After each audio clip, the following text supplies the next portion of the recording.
Mungu mpya Easter watakuwa na ibada inayoanza mapema sana saa 1 na kuisha saa 2 kamili ama saa 2:30. Watakuwa na ibada nyingine. So kwa sasa hivi Mungu akusaidie huyo aweze kukuelewa tu. Amina. Lakini naomba Mungu isiwe siku nyingi, iwe siku chache tu.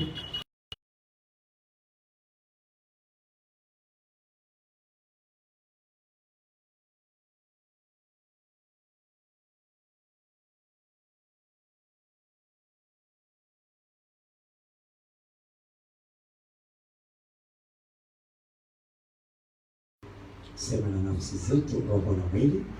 Kuna hata wale pia wanaotufuatilia kutoka katika mataifa tofauti tofauti.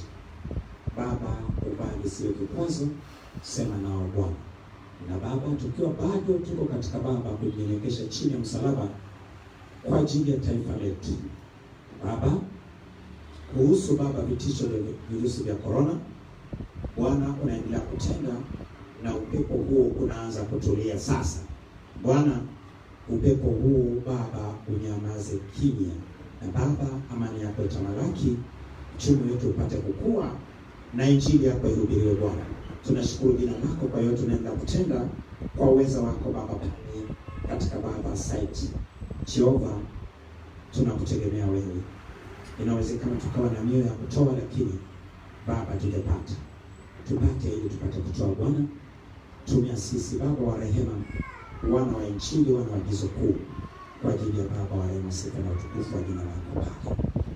Gusa mataifa yote Baba, mwaka huu isiwe tena mwaka wa watu wengi Baba kupoteza uhai wao. Tunahitaji twende tuwahubirie injili. Tunafunga Baba katika anga nchi na makusanyiko ya maji Baba, virusi vya corona na magonjwa mengine yote. Sema nasi Baba siku ya leo katika jina la Yesu Kristo, naomba na mtu mmoja sema. Basi nakuomba kae katika uwepo wa Mungu. Bila shaka tunaendelea na somo inayosema sio sisi tunaishi, sio wewe unaishi, sio mimi ninaishi, lakini kama si ninaishi, basi kuna anayetakiwa kuishi ndani yangu. Kuna anayetakiwa kuwa ni maisha yangu. Bila shaka Kristo anatakiwa awe ni maisha yangu. Nitakwambia kwa nini Kristo anatakiwa kuwa ni maisha yangu. Kumbuka ya kuwa dunia ilipoumbwa hapo mwanzo, dunia ilipata kutoka katika misingi yake. Lakini dunia ilitokaje katika misingi yake? Dunia ilitoka katika misingi yake kutokana na hila za yule baba wa uongo ama Ibilisi. Dunia ilitolewa katika misingi yake na Shetani. Lakini Shetani alipata wapi mamlaka ya kutoa dunia katika misingi yake? Shetani alipata mamlaka pale ambapo mwanadamu alimuasi Mungu na mwanadamu akatenda kutokana na mapenzi ya Ibilisi.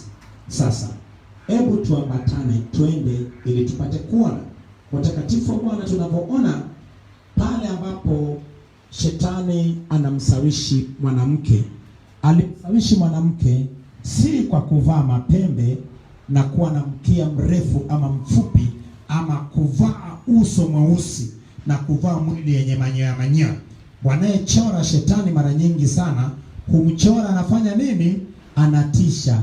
Wacha nikuambie, Shetani hatishi hata mara ngapi kwa sura. Shetani hatisi kwa sura. Na huu ndio mtazamo tulioingiziwa hata katika wachora picha, ya kuwa ukiangalia kwenye sehemu amechorwa Shetani, utakuta Shetani eti ana mapembe na mkia. Nani amewahi kumwona Shetani anatembea na mapembe na mkia mrefu? Hata katika ndoto kama umewahi kumuota ya kuwa na pembe na mkia ama na ngozi kama ya ng'ombe, nani amewahi kumuona hivyo? Hakuna. Hakuna. So nini? Ule ni uongo wa shetani ya kufanya watu wasipate kumjua shetani, ya kuwa anaweza akawa ni yule jirani yako ambayo anapendeza, anaweza kuwa ni yule boss wako ambayo anakupa kuishi, anaweza kawa ni yule mfanyakazi wako unayemtegemea, anaweza kawa ni yule mke wako unayempenda, anaweza kawa ni yule mtoto wako unayempenda, lakini kimsingi akawa ni shetani.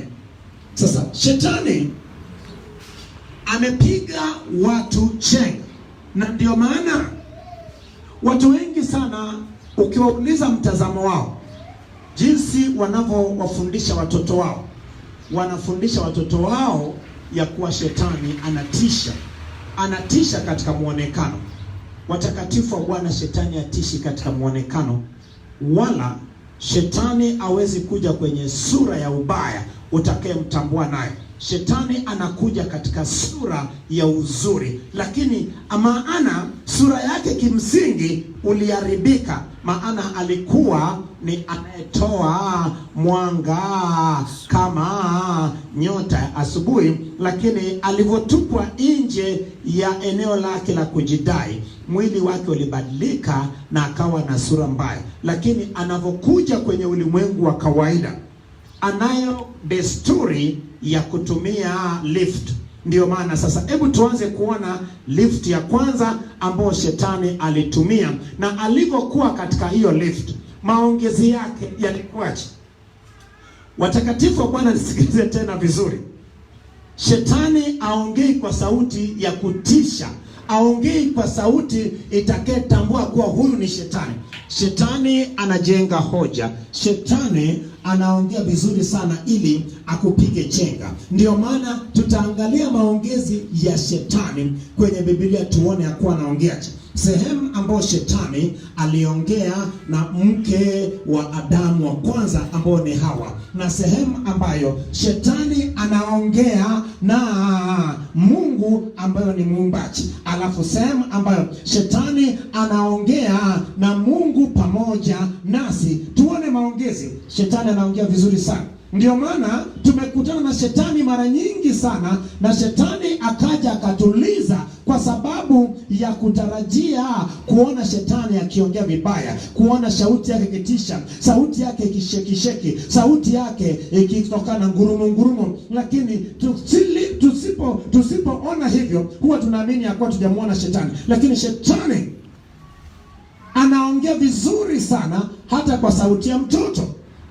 Yawezekana mabaya aliyekupata kupitia yule mtoto aliyekupiga chenga ni kwa sababu alikuwa ni shetani ndani yake. Sasa shetani anajua kabisa kuwa wengi wana matarajio ya kuwa sura yake ni mbaya. Hawezi kuja na sura mbaya, hawezi kuja na sauti mbaya, hawezi kuja na mabaya. Anakuja katika mema, anakuja katika mazuri. Na kuanzia leo ninafungua macho ya moyo wako ili upate kumtambua shetani kwa jina la Yesu. Amen.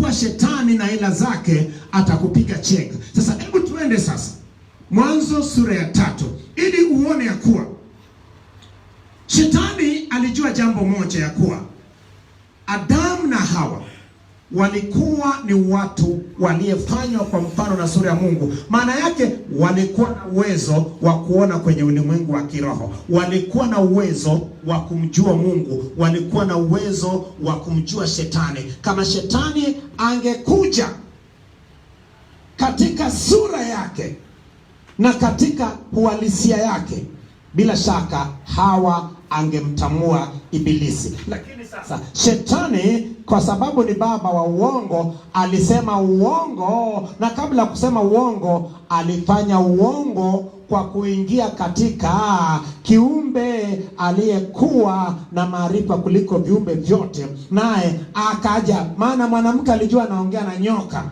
Hakujua anaongea na ibilisi. Hukujua unaongea na shetani kwa yule shemeji yako. Hukujua unaongea na shetani kwa yule jirani yako aliyetaka kukukata mapanga. Hukujua ya kuwa unaongea na ibilisi kupitia yule mfanyabiashara wenzako. Nini? Ulijua unaongea na mtu anayekupenda, lakini mtu huyo baadaye akaja akakuumiza, akakuliza, kwa sababu shetani ndiye aliyekuwa anaongea ndani yake. Sema kuanzia sasa. Kuanzia sasa ninafunga ila za adui shetani ya kutumia uongo na udanganyifu ili anipige chenga, ili afanye uharibifu katika maisha yangu. Kama kuna mabaya yaliyenipata kwa sababu ya ibilisi kutumia njia ya udanganyifu na kuniliza, ninayafuta mabaya yote kwa jina la Yesu. Ninavaa uweza na mamlaka ya kumtambua shetani akija katika umbo la aina yote, ama akibebwa na lifti ambao ni uumbaji wa Mungu Baba, katika jina la Yesu.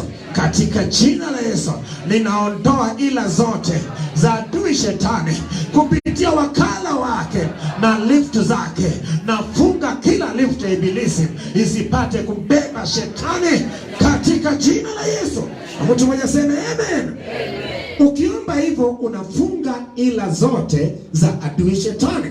Usipofunga ila za adui shetani, wacha nikwambie, inawezekana kuajiriwa kazi na sehemu uliyoajiriwa kazi ikawa ndio mlango wa upenyo wa mabaya. Inawezekana chakula ulichopewa, inawezekana ndoto uliyoota. Unapoota ndoto inakuja kwa sura tofauti. Unaona labda mtu kwenye ndoto anakuja kabisa, anakushauri, anakuambia fanya moja mbili. Unasema kweli, nilishauriwa kwenye ndoto niolewe na mtu fulani, nilishauriwa nikachukue mkopo kwenye ndoto. Lakini je, huyu aliyevaa sura aliyekuwa anakujia kwenye ndoto alikuwa ni yeye? Alikuwa ni ibilisi? Ndio maana tunahitaji kufanya kitakachoweza kutusaidia ili tupate kujua ibilisi. Lakini lazima tusiishi sisi, lazima usiishi wewe, lazima nishiishi mimi, ili yule mwenye uwezo wa kumtambua ibilisi ndani ya kiumbe chochote ama chombo chochote apate kumtambua ndani yetu na kutuzuia kulizwa tena kama tulivyolizwa kupitia kwa baba yetu Adamu wa kwanza. Sema haleluya. Sasa hebu tuende sasa kwenye Mwanzo sura ya 3 kuanzia mstari wa kwanza. Naomba ufungue macho ya moyo wako. Open the eyes of your heart. Let God show you something today which will change your life. Let God open the doors so that you can be able to see and understand. Nasema ya kuwa Mungu afungue mlango leo ya wewe kupata kuelewa. Afungue macho yako, macho ya moyo wako, ili umeona upate kuelewa haya ambayo Roho Mtakatifu anataka ya kufikie wewe, inayaleta mabadiliko katika maisha yako. Maana watu wengi anasema hivi, mimi sifungui Mwanzo sura ya 3 maana najua. Anaweza akaisema jinsi ilivyo, akainakili, akasema jinsi ilivyo. Lakini unaweza ukaisema jinsi ilivyo, lakini usiweze kuiona. Maana Biblia hiyo umeona ameandikwa. Aliandika kitabu hichi, aliandika Mwanzo sura ya 3, hakuwepo wakati wa Mwanzo sura ya 3 matukio yake. Aliandika uumbaji wa Mwanzo sura ya 1, hakuwepo, maana imeandikwa Biblia kitabu cha Mwanzo sura ya 1, sura ya 2 mpaka sura ya 31, karne nyingi baada ya tukio la uumbaji. Lakini aliyekuwa anaiandika, Mungu alifungua macho ya moyo wake. Alikuwa anaona katika macho ya moyo, anasikia katika masikio ya moyo wake, akapata kuandika mambo kana kwamba alikuwepo. Musa hakuwepo wakati wa uumbaji, lakini Mungu alipofungua macho ya moyo wa Musa, masikio ya moyo wa Musa, Musa alisikia yale ambayo Mungu alikuwa anaongea wakati wa uumbaji, akaona katika maono. Mungu afungue macho ya moyo wako uone ibilisi atakapokuja amejibadilisha na kujifunika, na umuone na umkemee kwa jina la Yesu. Amen. Umshinde ibilisi katika kila sura atakayekuja nayo kwa jina la Yesu. Amen. Nasema hivi, Mungu afungue macho ya moyo wako ili kila hatari itakayekuwa nakuja kwenye mawazo, kwenye maono, kwenye ndoto, kupitia mwili, Mungu aiweke bayana na Mungu akushindie kwa jina la Yesu. Watakatifu wa Bwana, acha nikwambie, mimi ni mtu ambaye Mungu amenipa neema ya kupigana vita vya kiroho kila wakati. Nimekuwa nikifanya kazi ya kuhudumia watu sana. Nadhani kazi inayofanya sana ni kuombea watu. Hata ninapokaa nyumbani, watu wanapiga simu sana na waombea. Lakini watakatifu wa Bwana, shetani ni muoga. Watu waoga wameshinda watu wengi sana duniani. Watu waoga wamefanya mabaya sana duniani. Wazungu ni waoga. Uoga wa wazungu ni wanahofia sana wa Afrika. Ndio maana wazungu watafanya kila njia ili wapate kutawala wa Afrika. Ndio mara iletwe ukimwi, mara iletwe virusi vya corona, mara iletwe dengue, mara iletwe sijui nani, mara sijui iletwe vita katika Afrika kwa Afrika, mara watu farakanishe wenyewe kwa wenyewe, mara wapandikize viongozi wanaotoka kwao kule waje walete vurugu ili wapate kuwatawala wa Afrika. Njia nzuri ya wao kutawala Afrika ni kuleta migogoro, ni kuleta magonjwa, ni kuleta mabaya. Wazungu wanajua kabisa kuwa Waafrika wakipewa nafasi, wazungu hawawezi kuwakaribia Afrika. Maana Waafrika wakati tuliyekuwa nayo ni wakati wa Waafrika kuwa namba moja. Sema ni wakati wetu sasa. Kama ni wakati wetu sasa, corona haiwezi kutua wengi kama ilivyowaua. Wao ndio wanayekufa wengi, wao ndio watakayepoteza zaidi, lakini sisi tutamtumainia Bwana, tutasonga mbele, tutapiga hatua, tutapeleka injili na injili itawafikia kwa upya kwa jina la Yesu. Amen. Walipoleta injili walishika Bwana, wameweka bunduki mgongoni, wamenyosha Biblia mbele. Kilichofuata ni nini? Ikatekwa Afrika, Biblia imewekwa mbele. Ndio maana watu wengi sana wajui kama kupitia, watu wengi wameteswa kwa sababu ya neno la Mungu. Shetani sasa hivi amekuja na neno la Mungu. Ndio maana kila mtu anakuambia, umejua dada, mimi nakupenda maana nasali hapo katikati hapo Kinyerezi chini hapo. Akishakwambia nasali, anajua kabisa umeshaingia mkenge. Kama nasali, tabia zake ziko namna gani? Hebu mtazame kwenye macho yake. Macho yake je, hayazunguki? Anakuambia umejua. Maana wadada sasa ukishamwambia tumeokoka, nimeokoka, mimi nataka nikuoe. Halafu nataka wewe uniona sasa hivi unataka unioe. Ondoka hapa na ushetani wako. Wewe umeniona mara ya kwanza alafu unataka kunioa. Wangapi ambao umeshawaambia unataka kuoa? Umeoa wangapi? Unamwambia huwezi kuniona mara ya kwanza alafu unaniambia habari ya kunioa. Wewe ni muongo kama baba yako yule baba wa uongo alivyokuwa muongo na mpaka sasa ni muongo. Maana huwezi kuniona leo na proposal yako kunioa. Ushajua tabia zangu mpaka unataka kunioa? Ushajuaje kama mimi ni mtu mpaka unataka kunioa? Ushajuaje kama mimi ni mjane bado niko eda?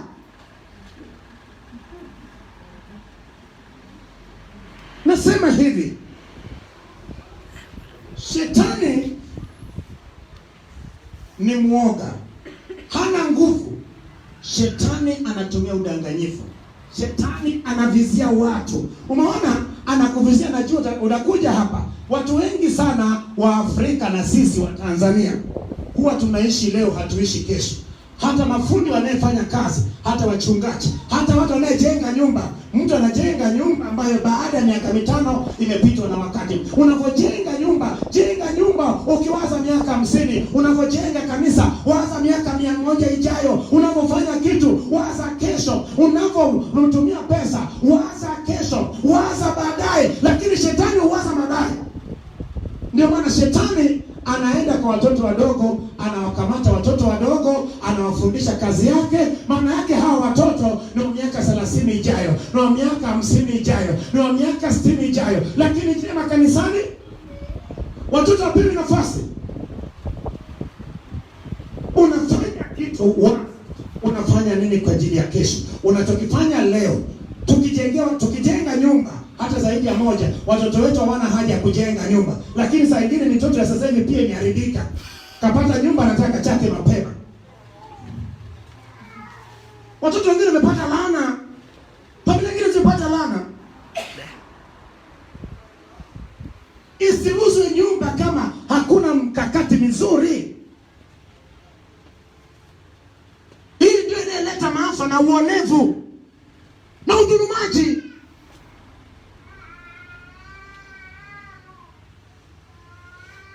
Inasikitika. Umejua wazungu pamoja na wao wanatuhofia.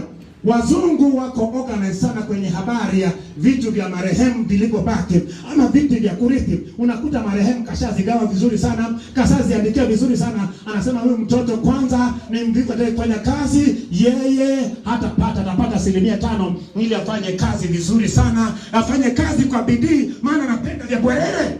Anaandika will. Nasema hivyo takatifu wa Bwana. Lazima tubadilike.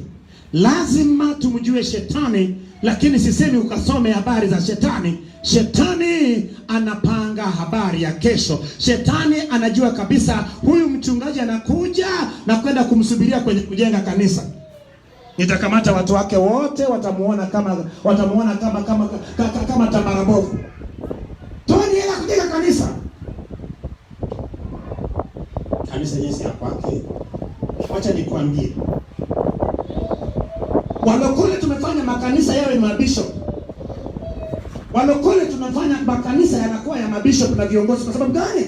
Tunaposhirikisha tufanye mama tufanye, hatimaye hao viongozi wanafanya kwa nguvu kubwa, wanakuwa na sauti. Ndio maana unaona habari ya wadini inafanywa kwa nguvu ya umma. Ukisema kanisa ni nini? Ni huduma ya kijamii, basi jamii inatakiwa idumie nini? Kanisa. Kama huduma ya kijamii, jamii haiwezi kuhudumia, basi bila shaka anayehudumia, maana yake hiyo si huduma ya kijamii, ni huduma binafsi. Haleluya. Hebu pigia Bwana makofi makubwa. Lakini yote ni kazi ya shetani. Lakini shetani hata siku moja haji kabisa katika sura mbaya. Shetani kaja katoka shambani hajaoga. No, huyo sio shetani. Huyo ni ndugu yako. Shetani anapokuja anajiremba. Kama ni mkaka anajipiga sopu, nyene ni mwangushe yule dada, anajipiga sopu, alafu akishajipiga sopu vizuri, yule kaka anajipiga sopu, anakuja, alafu ana hata hela. Ana hela lakini kapewa 10,000.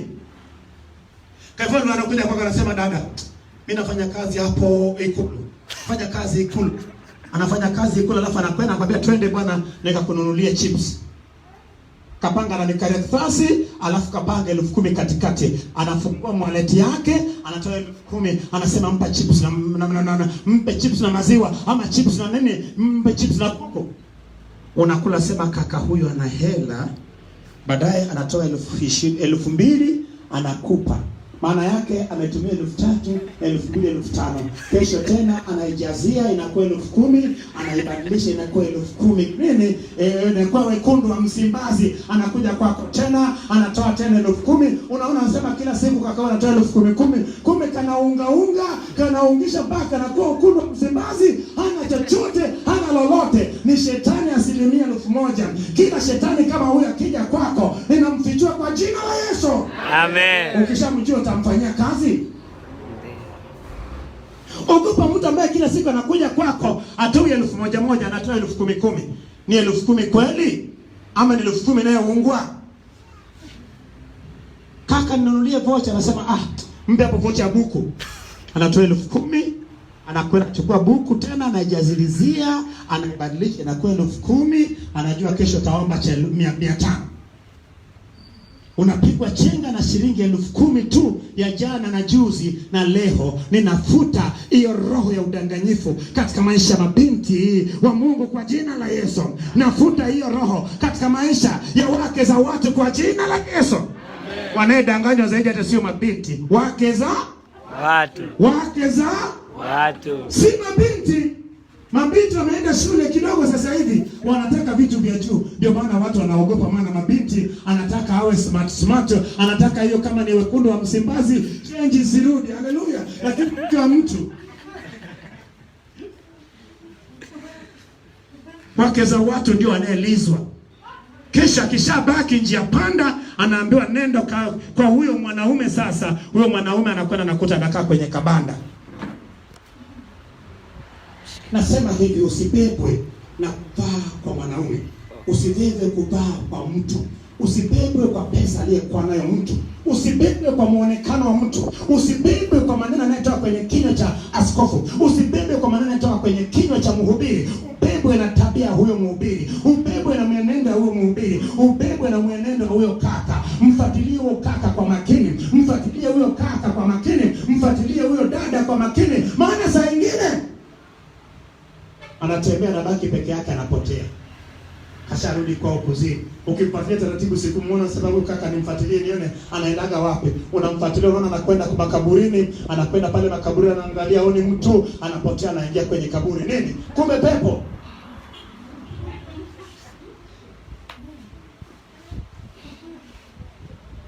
Uwe na nafasi ya kufuatilia mtu, na unamfuatilia na mwombe, Baba nipe nijue ni anatoka wapi, ni muone nani. Unaweza Mungu akafungua macho yako, ukamfuatilia, ukakuta anapotelea makaburini. Nasema hivyo takatifu wa Bwana. Shetani hakija jinsi alivyo, hawezi dunia, hawezi mwanadamu, lakini alimwendeaje Hawa? Hebu tusikie sasa alivyomwendea. Alafu naomba macho si tu ufunguke ya moyo wako, na masikio ya moyo wako yafunguke, ili usikie maongezi yale, uone kati ya mwanamke na yule shetani, nani aliyeongea vitu vyenye point, nani aliyejenga hoja nzuri, nani ambaye alishinda katika ile ule mjadala. Shetani ndiye aliyeshinda. Watu tunashindwa kwa sababu Mungu ametuandaa tujenge hoja. Ndio maana Mungu anasema hivi, unapokuja kwangu kwanza leta hoja zako nzito, nikusikilize, maana tusemezane. Hoja zako zikizidi za Mungu, hapo utapata haki kwenye maombi yako. Je, unataka pesa ufanyie nini? Uende ukafanyie mabaya? Unataka pesa uende ukalipe kwa mganga, uende Sumbawanga uwe watu? Unataka pesa ili ukanyage watu na mguu wako? Anasema njooni kwangu. Mungu anafundisha watoto wake ili waweze kujenga hoja. Anasema leteni hoja zenyu nzito. Ukishaleta, si Baba hoja yangu hii hapa, uhojiane nami. Hoja zako zikiweza kunigusa, basi utapata haki yako. Sasa shetani analeta hoja na wanadamu wanapeleka hoja. Shetani alileta hoja kwa Hawa na kwenye kitabu cha Ayubu, na kuanzia leo Mungu atakupa uwezo wa kumtambua ibilisi. Mungu atakupa uwezo wa kutambua mtu mwenye hila. Kuna mtu mwingine na hila. Tuna uhakika gani ya kuwa virusi vya korona ziliingiaje Tanzania? Nikuulize, mara ya pili hii ambayo virusi vya korona inatesa watu, imetoka wapi? Virusi vilishakwisha. Uwanja wa ndege watu wanapimwa kabla hajaingia. Unajuaje kama mapepo yamekuja yametua tap, alafu anaanza kutembea, alafu yanakohoa kwa hivyo? Wanasambaza nini? Yanasambaza korona. Mipaka yetu inalindwa. Imefikaje mpaka sasa eti corona? Hebu tujiulize, corona imetokea wapi? Tulishamshinda corona Tanzania. Hizi ni ila za adui shetani. Hizi ni ila za adui. Huwezi kupenya pale uwanja wa ndege pasipo kupimwa, pasipo kuonyeshwa bastola usoni. Corona mwenyewe watu wanapimwa na bastola. Eti kwenye paji la uso. Sema Bwana niondolee Bwana mbali, niondolee hiyo nani kwenye uso wangu Bwana. Eti lazima kupime na kipimo kile. Sasa ilikuwaje akarudi? Ila za ibilisi. Ibilisi anaweza kavaa mwili, utamtambuaje? tembea yake je? Ongea yake je? Je, Hawa alimtambua? Hawa alijua anaongea na jirani yake. Nyoka alikuwepo kwenye bustani ya Eden. Tena kwenye viumbe vyote, nyoka alikuwa na maarifa kuliko viumbe vyote. Nyoka alikuwa ni jirani wa Hawa. Hawa alijua anaongea na jirani. Wewe unajua anaongea na yule mkaka anayekuja dukani kwenyu, yule kaka anayekuja nyumbani kwenyu, yule dada anayekuja nyumbani kwenyu. Yaani usiongee na mtu ukamchukulia yeye mwanadamu 100%. Hata hapa kanisani wazekano kadhani ya kuwa anakaaga pembeni mwangu mwenyekiti msaidizi. Kumbe mwenyekiti msaidizi siku ya jaja akawa mwenyekiti msaidizi bandia.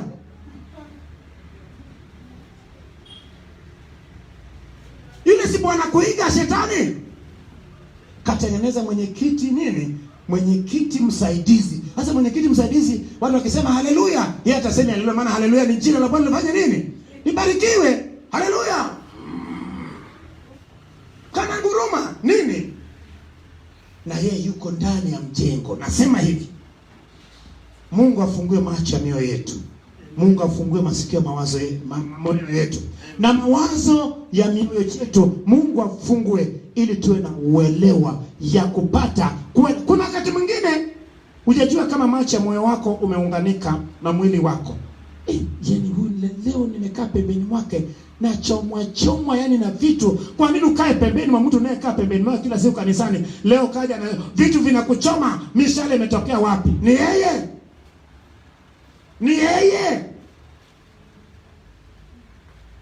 Kuanzia leo tunafunga milango shote wanayetumia ibilisi kutoka katika maeneo tofauti tofauti na kuja maeneo tulipo kwa jina la Yesu. Nafunga maagano na mabaya yote na kuwekea ile alam itakayetambua mtu mbaya kabla hajakugusa kwa jina la Yesu. Amen. Ukitambua unachukua hatua gani? Alipokuja moyo wangu umelipuka. Halafu nasema ni moyo umelipuka tu. Moyo haujalipuka tu. Umesikia mishale imetoa kwako tapu na mwambie ewe misale, umekosea namba. Hapo ulipofika sio sehemu sahihi. Ninaamrisha wewe mishale uliyekuja na kutoa kwangu, rudi ukamsalimie aliyekutuma. Mwambie namsalimia. Nenda kampe shikamo. Unaona amedondoka kwenye kiti chini pa. Hatarudi tena na mishale yake. Hebu sisi ndio tunayekaribisha mishale nyumbani mwa Bwana. Anayekupiga mishale mkomeshe kwa jina la anayekomoa kwa jina la Yesu. Amen. Maana kwa nini mtu amekaa pembeni mwako usumwe na mishale?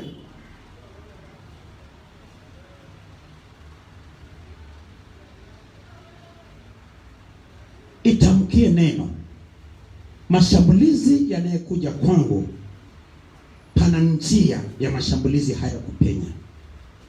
Nami ametoa kwangu na yafanya yawe mara 5 na yarudi alikotoka.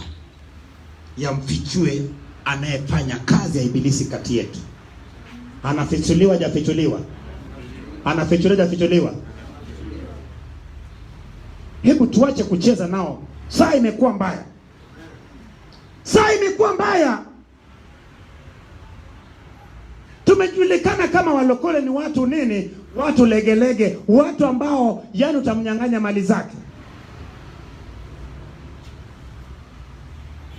Nilikuwa naombea watu siku chache pita. Kuna mtu kainuka na mimi, tukaruka na mimi. Na mimi nikasema usinitanie kabisa. Umekuja kimwili? Usinitanie kabisa. Nikaondoa kiatu kwenye mguu wake. Nikamlamba nao, kalamba nao. Kapiga kelele. Nikasema usimekuja kimwili. Sema kumbe unapiga watu. Nikamwambia sana tu. Maana alinigonga mpaka nikasikia kama shavu imekufa ganzi. Ukibakia huko umekwisha. Kuna wakati shetani amekuja kimwili. Amekuja kimwili, ukibaki kiroho umekwisha. mume wako anakusumbua, anatenda mambo yanayekuumiza kimwili, mwambie kimwili, mume wangu, sitaki mambo unayofanya. Kama unataka kuwa na wanawake wawili, amua moja. Mimi siwezi kuwa mke wa pili ama watatu, maana Biblia inasemaje? Lakini kama wewe ni wa dini ambao wake ni wengi, huwezi kumwambia kitu. Ama muolewa na Muislamu, namwambia bwana, sisi wako wengi, lakini siku hiyo nakwambia bwana, mimi imani yangu inaniruhusu. Lakini anakuja kimwili, mueleze kimwili. Mwambie kuna mtu mwingine anakuumiza kimwili. Anakuja kimwili.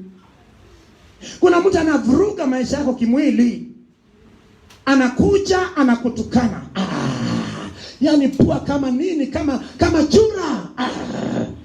Mwambie pua langu kama chura, ya kwako ni kama nini? Kwa kama nini? Akwambia kwake ni kama, kwa sababu atafanya utakaa utasema, utaanza kuangalia, utachukua kioo, pua langu ndio kama chura, pua langu ndio kama la chura. Unapoteza muda kwa sababu mtu tu kabambika maneno. Hebu leta kioo kwanza, nionyeshe ilivyokuwa kama ya chura. Mlete na chura. Tunaenda kutafuta chura kwanza. Yuko wapi chura? Alafu nionyeshe jinsi pua langu inafanana na nini? Na chura. Kaja kimwili, ukibaki kiroho. Ndio maana wanawake wengi wanaua waume zao. Anakuja kimwili. Anakuchokonoa, anakuambia maneno mengi. Huwezi kulala usiku, mwambie wakati wa kulala ni wa kulala. Ama nilale, ama ulale wewe, mimi nisilale. Anasema kwenye masikio yako mpaka na masikio yako yanataka kupasuka. Kuna wakati mwingine usiwe mpole. Huyu mtu umekutana naye mkiwa wazima. Ndio maana mimi na mama askofu asiniletee vya kuleta. Hatujazaliwa sehemu moja. Tumekuja tumeungana tukiwa na akili zetu, si ndio? Mtu mzima na mtu mzima tukaamua tutengeneze pamoja. Ndio maana asiniletee mambo atakayenivuruga nizuia kufanya kazi ya Mungu.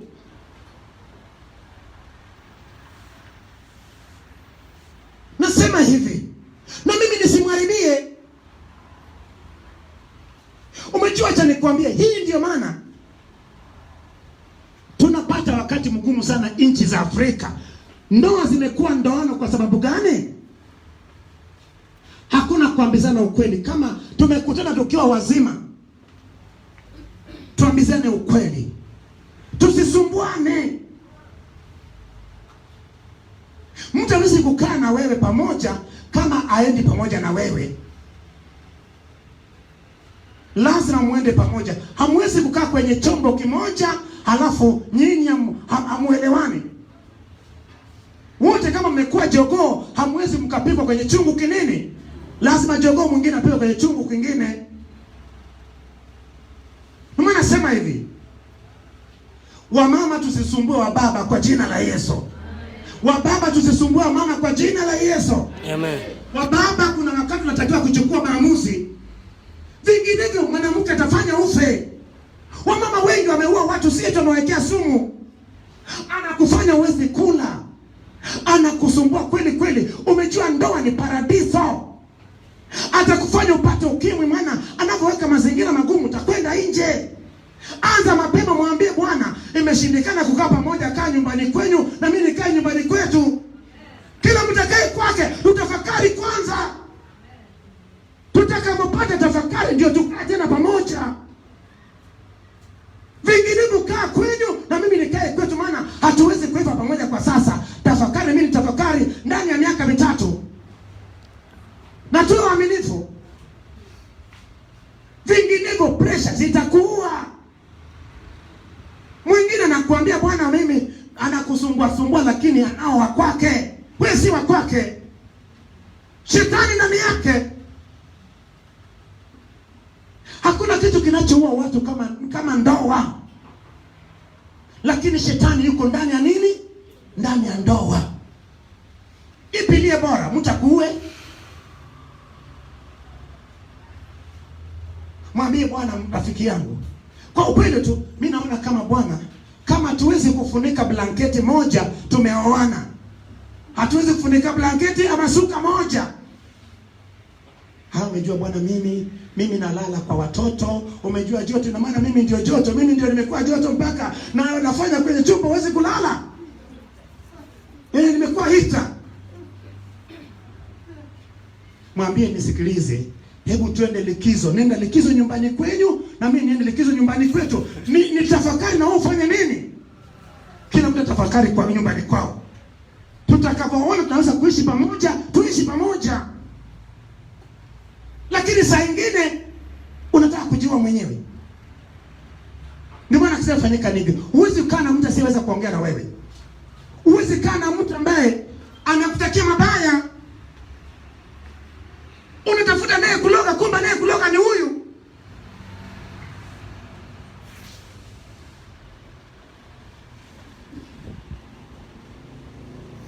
Nasema hivyo watakatifu Bwana. Maisha ni mafupi sana. Angalia kwenye maisha yako, hata wewe unataka kuoa. Hujagundishwa na gundi wala hujalazimishwa na mtu huyo. Haleluya. Amen. Mlikutana mkiwa watu nini? Wazima. Kwani mlizaliwa pamoja? Na hii ndio shida. Mimi huyu ni mke wangu, mnatoka pamoja, hamna mume na mke. Ana wakwako na wake. Ina maana ni muongo asilimia ngapi? Ibilisi sio ibilisi. Na ipo kwa watu wote duniani. Duniani kote kule unakuta kuna hata viongozi yaani hawalali kitanda kimoja na wake zao. Tunajenga nini kwenye jamii duniani? Umejua mama askofu nafika na mkono wake darling namvuta. Kama mtoto anayevuta sijui kikaragosi. Darling, lakini kule nyumbani hawaongei. Sasa huo ni unatumia mali ya shetani, anakupiga kupigi. Ndio maana walokole, tengenezeni ndoa zenu kwa jina la Yesu. Viongozi watengeneze ndoa zao kwa jina la Yesu. Uongo unaanzia kwenye ndoa. Mke wangu, lakini mke wako kweli ama mke wako picha? Nasema hivyo takatifu Bwana, usiseme huyo ni mke wako wakati sio mke wako. Unatumia uongo, maana yake shetani amekaa ndani yako. Tunajenga nini? Baba askofu na mama askofu wanashikana mkono wakiimba haleluya sana, lakini kila mtu ana kitanda chake. Kila mtu ana chumba chake. Kila mtu ana watoto wake. Watoto wamegawanywa watoto wao, lakini wanayeunga mama wanaunga mama mkono, wanayeunga baba wanaunga baba mkono. Nasema hivi, tuweke mambo haya sawa, tunataka twende mbinguni. Ndio maana utakapoondoka uondoke na huyo mume wako. Utakapoondoka ondoke na watoto wako. Ndio maana tengeneza, sema nakwenda kutengeneza. Nakwenda kutengeneza. Kila mtu asikie mambo hayo. Roho wa Bwana ameambia kanisa, usikae na mtu ambaye hawezi kuongea na wewe. Ikifikia mtu hawezi kuongea na wewe, hawezi kukupikia chakula, hawezi kukufulia nguo, hawezi kujifunika pamoja, mume na mke, iko shida si shida? Ipo siku anakulambisha mchana. Atatoa taarifa kama adui zako.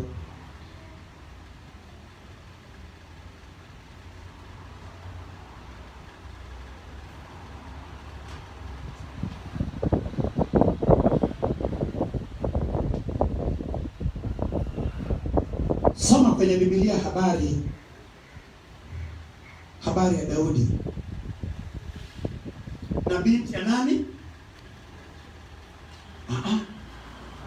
Binti wa mfalme. Nenda kasome habari ya binti ya Sauli. Ukishasoma uone maneno ambayo alikuwa anaambiwa Daudi. Mfalme leo kaa mtukutu kweli, anacheza mpaka nguo zinadondoka mbele ya wafanyakazi. Yaani mfalme leo kanawili mfalme leo. Maneno gani hayo anaambia mume wako?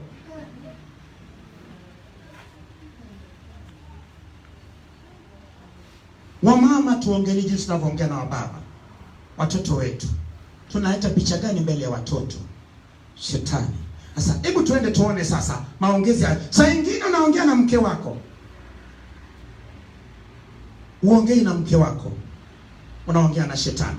Saa nyingine unaongea na mtarajiwa wako. Je, unaongea ni yeye? Ni yeye? Hebu twende sasa tufikie maongezi ya ibilisi na mwanamke. Lakini si ibilisi amevaa ibilisi, kavaa sura ya kiumbe mwenye maarifa kuliko viumbe wote. Hebu soma kwa jina la Yesu. Mwanzo sura ya 3. Basi nyoka alikuwa mwerevu kuliko wanyama wote wa mwitu aliowafanya Bwana Mungu. Akamwambia mwanamke, ati hivi ndivyo alivyosema Mungu, msile matunda miti yote ya bustani? Mwanamke akamwambia nyoka, matunda miti ya bustanini twaweza kula, lakini matunda ya mtu ulio katikati ya bustani Mungu amesema, msiale wala msiyaguse, msije mkafa. Umeona sasa maongezi hayo, anayeanza kuleta hoja. Watu wengi sana hawajajua kama shetani ni mleta hoja na mtengeneza hoja. Hawajui kama shetani anajua kuongea maneno mazuri sana. Unaona? Shetani anaongea ndani ya nyoka. Anaongea vizuri tu. Anamuuliza Hawa, umeambiwa kwa msile kwenye matunda miti yote ya bustani ya Eden. Tayari huo ni uchokozi. Huo ni nini? Mimi ningekuwa Hawa ningemwambia, kwani mimi niliambiwa? Muuliza damu aliyefanya nini? Aliambiwa, mimi sikuambiwa. Shetani anaongea kupitia chombo kingine. Shetani anaongeaga kila siku kupitia chombo kingine. Ndio maana sisi wanadamu, yapo mambo mengi sana kwenye maisha yetu yaliyobeba shetani.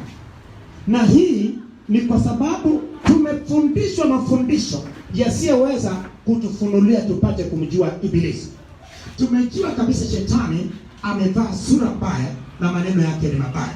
Lakini wacha nikwambie, maneno haya yanayoongelewa hapo ni maneno yaliyopangwa vizuri, maneno yaliyokwenda shule, maneno yenye tija, maneno yaliyolainishwa, maneno yanayesawishi, maneno yanayejenga hoja na kumfanya mtu akubali. Sikia maongezi hayo. Ndivyo maongezi kati yako na jirani yako na rafiki zako na familia yako inakuwa. Lakini huyo familia, mwanafamilia yako, ni yeye ama ni shetani? Huyo rafiki yako, je, unajuaje? Utajua kama wewe utafanyika kuwa chombo na ukabeba kitu kingine, kama kile chombo kilichobeba kitu kingine, kilichobeba kile chombo ambacho kinataka kukuangamiza, inatakiwa ipambane na kile ambacho umekibeba wewe kama chombo. Ina maana kilichobeba na kilichobeba kipambane. Lakini wewe kama chombo ukitaka kupambana na kilichobebwa ndani ya kile chombo ukiwezi. Ndio maana Hawa kama chombo alijaribu kupambana na kile ambacho kilibebwa ndani ya chombo nyoka. Sasa yeye akajua anaongea na nyoka. Lakini kilichomstaajabisha ni nyoka anajengaje hoja yenye maana. Nyoka anaongea pointi. Yule mtu ambaye una ukaribu naye anaongea pointi, lakini pointi zake, je, ni za kweli? Anakwambia, bwana, umejua bwana kufanya kazi sana si vizuri. Umejua hebu tuandamane. Umejua bwana si vizuri kufanya kazi masaa, tuandamane. Tuandamane pia kufanya kazi. Unasema kweli. Yaani kweli unatoka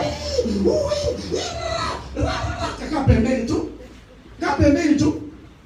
Unaporuka bastola kwenye kichwa chako, umekufa.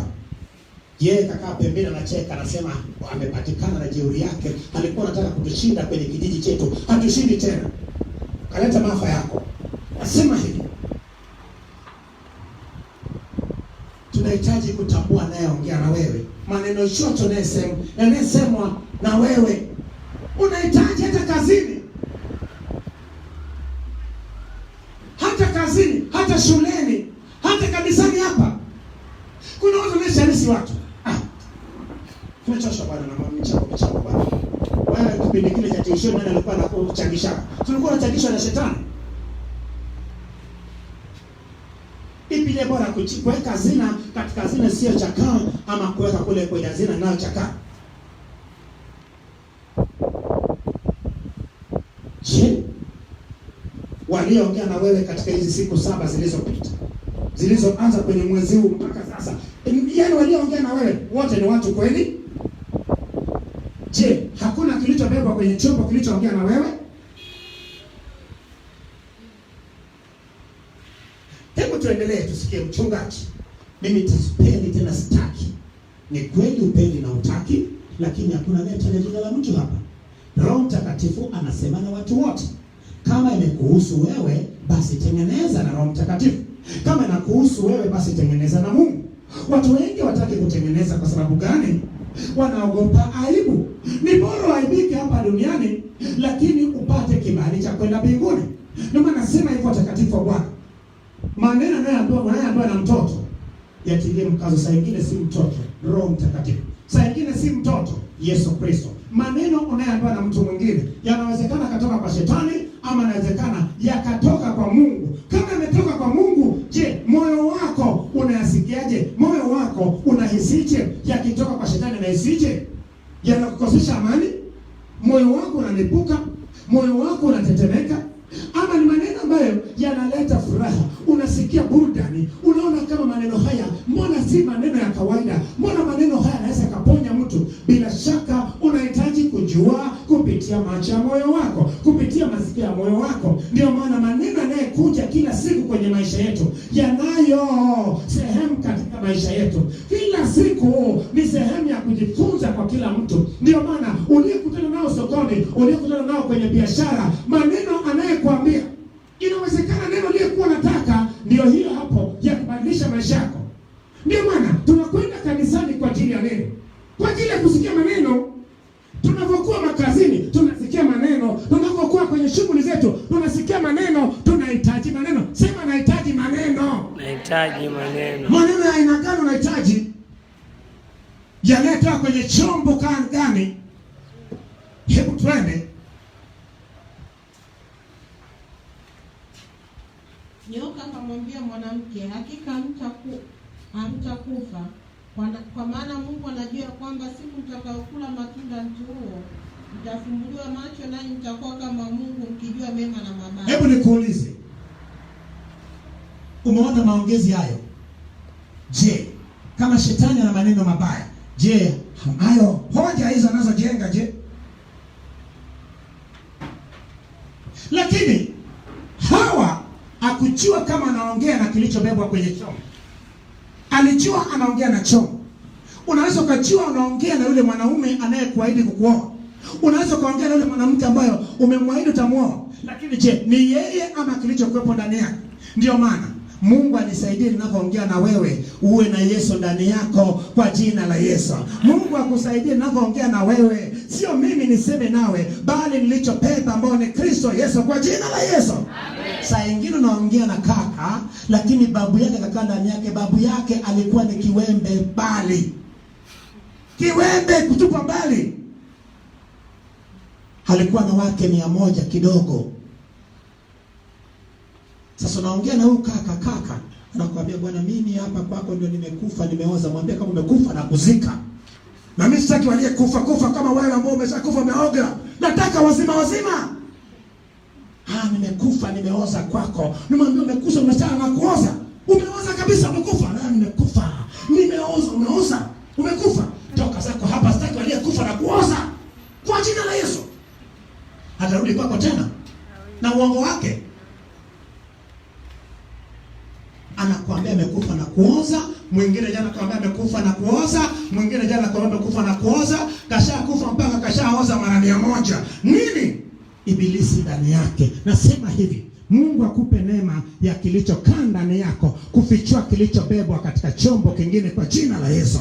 Kila chombo kitakachokuja kwako, kiroho na kimwili, kilichobebwa ndani ya chombo hicho kidhihirike kwa jina la Yesu. Wengine nakuja kwenye ndoto.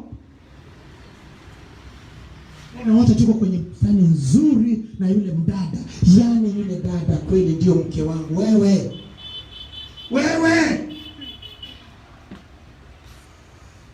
Muulize Mungu kwanza, mandhari hiyo naijua?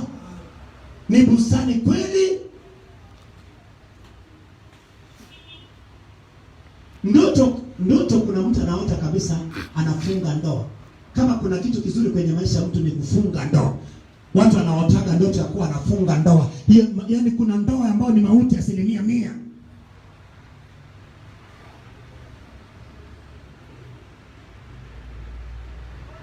fungua macho ya moyo wangu, fungua masikio ya moyo wangu, nione kiroho yajificha, yafichuliwe kupitia macho na masikio ya moyo wangu, katika jina la Yesu. Tumoja sema amen. Endelea. Mwanamke alipoona kuwa ule mti wafaa kwa chakula, wapendeza macho, nao ni mti wa kutamanika kwa maarifa, basi alitoa katika matunda yake akala, akampa mumewe naye akala. Nisikilize sasa. Hebu nikuulize. Nani anasema kuwa ilikuwa ndio mara ya kwanza hawakuona matunda hayo? Matunda hayo eti ndio mara ya kwanza anayaona? Ama nani anayesema kuwa alikuwa ameona matunda hayo kila siku, alikuwa anayaona napita, wala yakuwa na kitu kwake? Nione anayesema alikuwa ameshaona matunda hayo kila siku, nione kwa mkono. Anayesema mimi nadhani ya kuwa ilikuwa mara ya kwanza anaona matunda hayo, ndio maana akabebwa sana na matunda hayo jinsi yalivyokuwa na mvuto. Bila shaka matunda hayo aliona kila siku. Mwanamama, mke wa mtu ama mwanadada, wanaume umewaona kila siku, haleluya. Lakini yule anayetakiwa awe wa kwako atoke kwa Mungu. Mwanamke, umeona wanawake wengi sana, wewe kaka moja hawa, lakini katika hao wote hawawezi kuwa wa kwako, bali kuna anayetoka kwa Mungu. Muamini Mungu afungue macho ya moyo wako ili upate kumwona yule aliyekuumbia wewe, ambao ni ubavu wako, katika jina la Yesu. Ndio maana Mungu atufungue ili tuone mabaya yote yanayekuja katika maisha yetu kwa nia mbaya na nia njema. Maana acha nikwambie, haitakiwi mimi niishi, haitakiwi wewe uishi.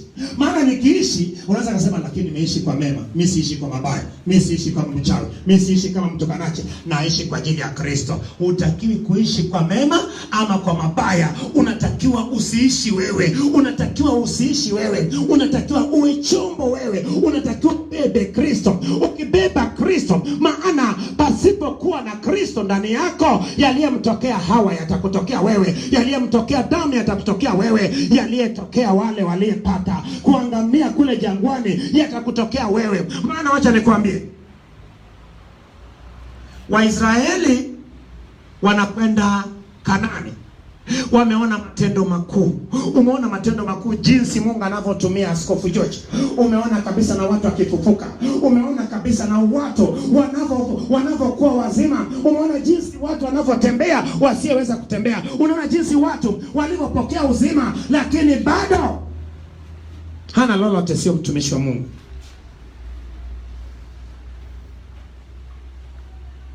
Waisraeli wakaona Mungu akigawanya bahari wakipita kwenye udongo mkavu. Wakaona jinsi Mungu aliwapigania ili tu waje wadanganywe na watu 11 kwa sisi ni mapanzi kwa wale mabwana.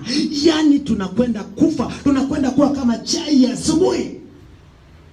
Wale wengine watu wakalia usiku kucha kwenye kambi mpaka moyo wa Musa ukayeyuka.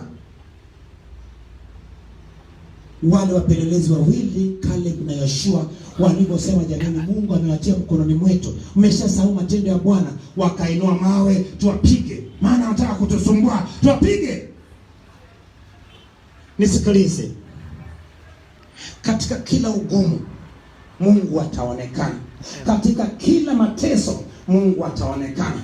Katika kila mabaya aliyepangwa kinyume nawe, Mungu aonekane kwa jina la Yesu. Amen. Mungu aonekane kwenye maisha yako magumu kwa jina la Yesu. Amen. Mungu aonekane kwenye uchumi wako kwa jina la Yesu. Amen. Mungu afungue njia ya mapato kwa jina la Yesu. Amen. Mungu akuinue katika mwezi huu wa 3 hadi watu washangae kwa jina la Yesu.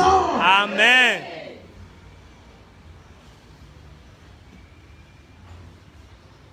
Yanakuja haya ili yatuweke sawa watakatifu wa Bwana. Usipoweka kwenye matumizi, nitaweka kwenye matumizi na watu wengine ataweka. Ndio maana maneno yanapokuja yanakuja kwa watu wote, lakini nani anayeweka kwenye matumizi? Tunaambia tusiishi. Kama unaishi wewe, jitoe ili Kristo aishi ndani yako. Mkaribishe Kristo ili aishi ndani yako. Anapoishi ndani yako, basi kinachofuata ni nini? Kristo atakutetea. Kristo atakupigania. Kristo, acha nikwambie, Yesu akikaa ndani yako, inawezekana ukawa na mikate 5 na samaki wangapi? Watu wakala zaidi ya 10,000. Inawezekana ukawa na hela kidogo ukafanya makubwa. Nini? Maana katika Yesu ni yote katika yote, hata kidogo kinaongezeka.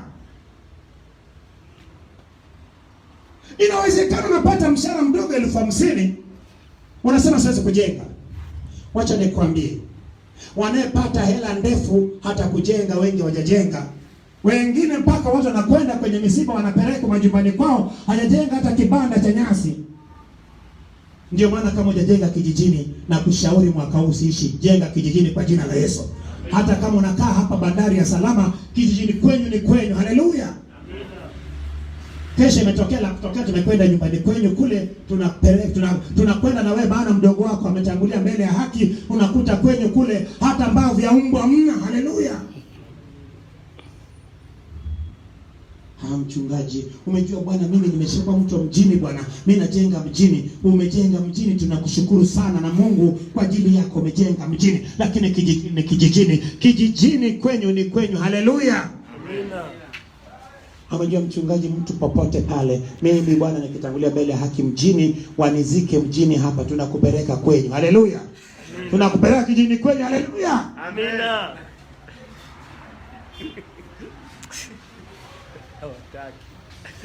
Tunakupeleka kijijini kwenyu, tuone madudu uliyokuwa unafanya. Unakaa kwenye nyumba mzuri mjini, hapa kijijini kwenyu hujajenga. Nenda ukajenge kwa jina la Yesu. Amen. Jenga, hata kama nyumba wanakaa mbu, wakae mbu, lakini nyumba yako. Haleluya. Mchungaji, bwana mimi sipendi kabisa kwa sababu nimeshakuwa mtu wa Dar es Salaam. Wakisema kila mtu arudi nyumbani kwao, sasa unarudi nyumbani kwenyu, unaanza kwanza sifuri. Nasema hivi, mashetani yanayezuia watu kujenga vijijini, ninawaondoa kwa jina la Yesu. Mashetani yanayezuia watu kuleta maendeleo kijijini, ninaondoa kwa jina la Yesu. Amen. Mimi ni mwanamke, siwezi kujenga. Wanawake ndio wanayejenga vizuri sana. Haleluya. Mama ndio anayeleta maendeleo vijijini kwao. Haleluya. Nakupa mamlaka ya kujenga vijijini kwenyu, ewe mwanadada ama mwanamama, kwa jina la Yesu. Amen. Hebu twende. Wakafumbuliwa macho wote wawili, wakajijua kuwa wauchi. Walifanywaje? Wewe. Hawakuona kwa macho, walifumbuliwa macho. Nafumbua macho yako uone mabaya na wewe kwa jina la Yesu. Nafumbua macho yako uone ibilisi na ila zake kwa jina la Yesu. Eti walifumbuliwa macho. Nani aliyofumbua macho?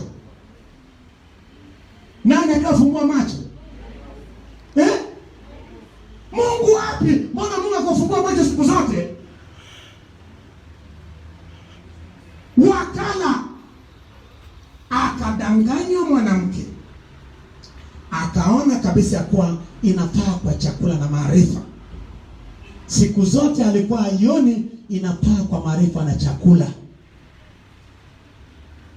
Lakini maneno yale alivyomsikiliza ibilisi ndani ya nyoka, akajua ni nyoka, kumbe si nyoka, ni ibilisi. Kadanganywa. Udanganyifu wa kwanza ni alikuwa shetani, si nyoka. Udanganyifu wa pili, mkila hamtakufa, maana yale Mungu aliyesema, Mungu ni mwongo. Baada ya kula, si Mungu aliwafungulia macho, ni ibilisi aliwafungulia macho. Maana kilichobebwa na chombo nyoka ndio inaitwa Mungu wa ulimwengu. Ndio maana sema hivyo, watakatifu wa Bwana, tuwe makini. Unaweza ukafumbuliwa masikio yako ukasikia mambo ya uongo. Unaweza ukafunguliwa macho yako ukaona mambo ya mauzauza ya uongo, hatimaye yakakupotosha. Yaani unaona kabisa, nifanye hii biashara, niweke bilioni 1. Wewe Mungu amekuambia. Kama shetani alivyofumbua macho ya Adamu wa kwanza na Hawa wa kwanza. Mungu afungue macho ya Adamu wa mwisho na sisi anayekaa ndani yetu kwa jina la Yesu. Mungu afungue masikio yetu na macho yetu sisi ambayo tumepewa neema ya Adamu wa mwisho kukaa ndani yetu, tuone na kusikia mambo ya ulimwengu wa kiroho kwa jina la Yesu. Uongo wowote tuione kwa jina la Yesu. Udanganyifu wowote tuione kwa jina la Yesu. Na baya ndiye pangwa kinyume nawe tuone kwa jina la Yesu. Tatizo tunaungana na mabaya. Uko tayari kuungana na mbaya mpaka uende kinyume na askofu wako unayeungana naye haidi kanisani, alafu unamsema naye askofu wako, ama unamsema naye mshirika wako. Wapi na wapi? Unasema naye mke wako, unasema naye mume wako, unasema naye mshirika mwenzako, anasema nao ndio zao bwana, ndio zao. Unashinda kutetea mwanagizo kuu mwenzako. Umemsaidiaje kama amekosea mwanagizo kuu mwenzako? Unaungana na mtu mwingine kuonea ndugu yako ama kuonea mwanagizo kuu.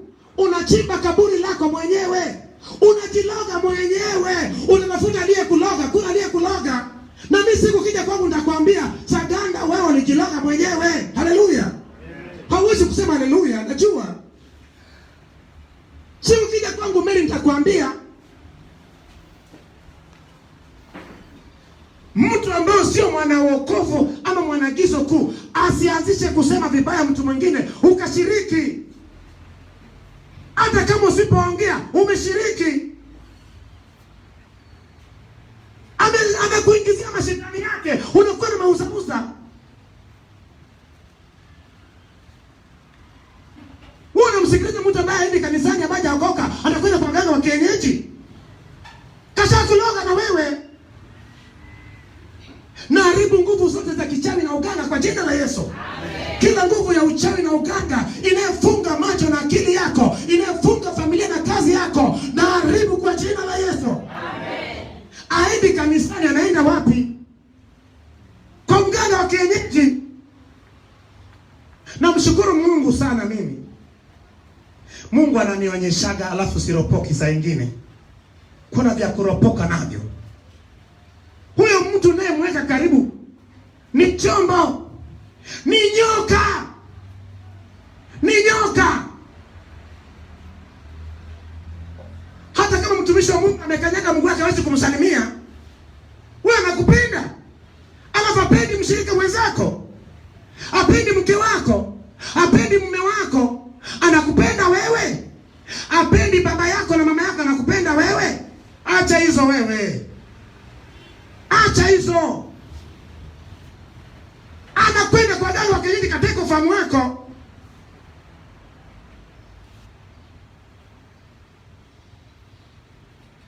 Asiyetaka kuja kwa askofu ama asiyetaka kwenda kwa mtumishi wa Mungu, huyo sio mtu. Huyo ni chombo. Haleluya. Kabeba mabaya atakuangusha. Ukija kugundua utakuwa umeshapoteza. Ulichotengeneza kwa thamani usiache ipotee. Haleluya. Tumetengeneza agizo kuu kwa thamani kubwa ili watu wengine wapotee. Unapotea wewe mwenyewe. Mimi sipotei kwa jina la Yesu. Unapotea, acha watu wa Mungu wasiyetaka kupotea wasonge mbele kwa jina la Yesu. Lakini mimi siko, ndio maana sasa hivi nasema hivi. Sooner than a minute I'm going to start telling people the truth. When you come to me I will tell you. Utakapokuja kwangu nitamwambia bwana 1 2 3. Matatizo yako ni 1 2 3. Nenda ukafanye 1 2 3. Kafunge mwenyewe. Kafunge mwenyewe. Nimefunga 40 kwa ajili ya kuombea mtu mmoja mpaka watu wamekaa vizuri. Wengine nimefunga mpaka 40 mara 3. Nafunga 43 mtu anapata kukaa vizuri ili tu asahau na wengine. Haleluya. Tatizo lilitoka kwako. Je, nilikwambia nilifunga ngapi? Nilifunga 40 ngapi? Mbona sasa unakwenda kinyume? Unajiharibia. Haleluya. Hebu tukae vizuri. Hao tunayewasikiliza ni chombo cha aina gani? Nyoka alikuwa chombo, lakini alibeba nani? Nyoka alikuwa ni chombo kama Hawa alivyokuwa chombo. Lakini Hawa tayari mapenzi ya Mungu ilishatoka. Ilitokaje? Ni kuonyesha ilivyotoka. Hawa aliumbwa ama alitengwa akawepo baada ya Adamu kuwepo. Sasa Hawa alivyotengwa, Hawa alikuwa mfupa wa Adamu, nyama wa Adamu. Hebu nikuulize, nani aliyebebwa na Hawa? Aliyembeba, alimbeba Adamu? Hakumbeba Mungu, alibeba Adamu. Adamu ndiye aliyebeba mapenzi ya Mungu, lakini Hawa aliishi yeye. Hawa alijibeba yeye. Angemwambia nyoka, subiri kwanza nimlete Adamu ili tukujibu kwa pamoja, nyoka angekaa? Nyoka angekaa? Huyo mtu ni chombo cha aina gani?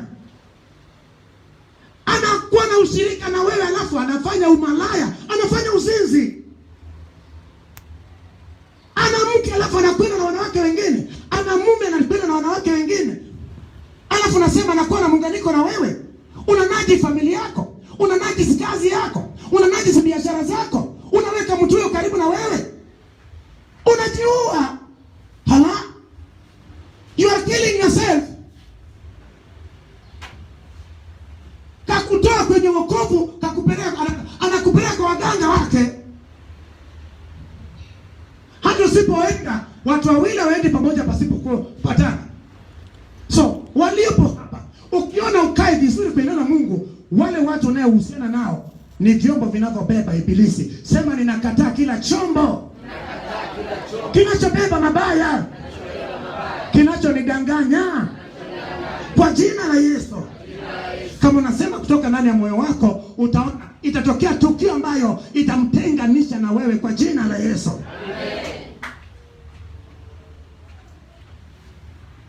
Eti mtu anakuwa na ukaribu na wewe, si mwanagizo kuu, anafanya mpaka unaonea mwanagizo kuu.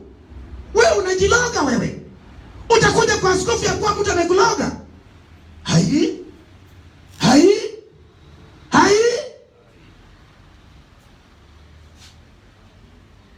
Mtu asiongee vibaya kuhusu mwanagizo kuu.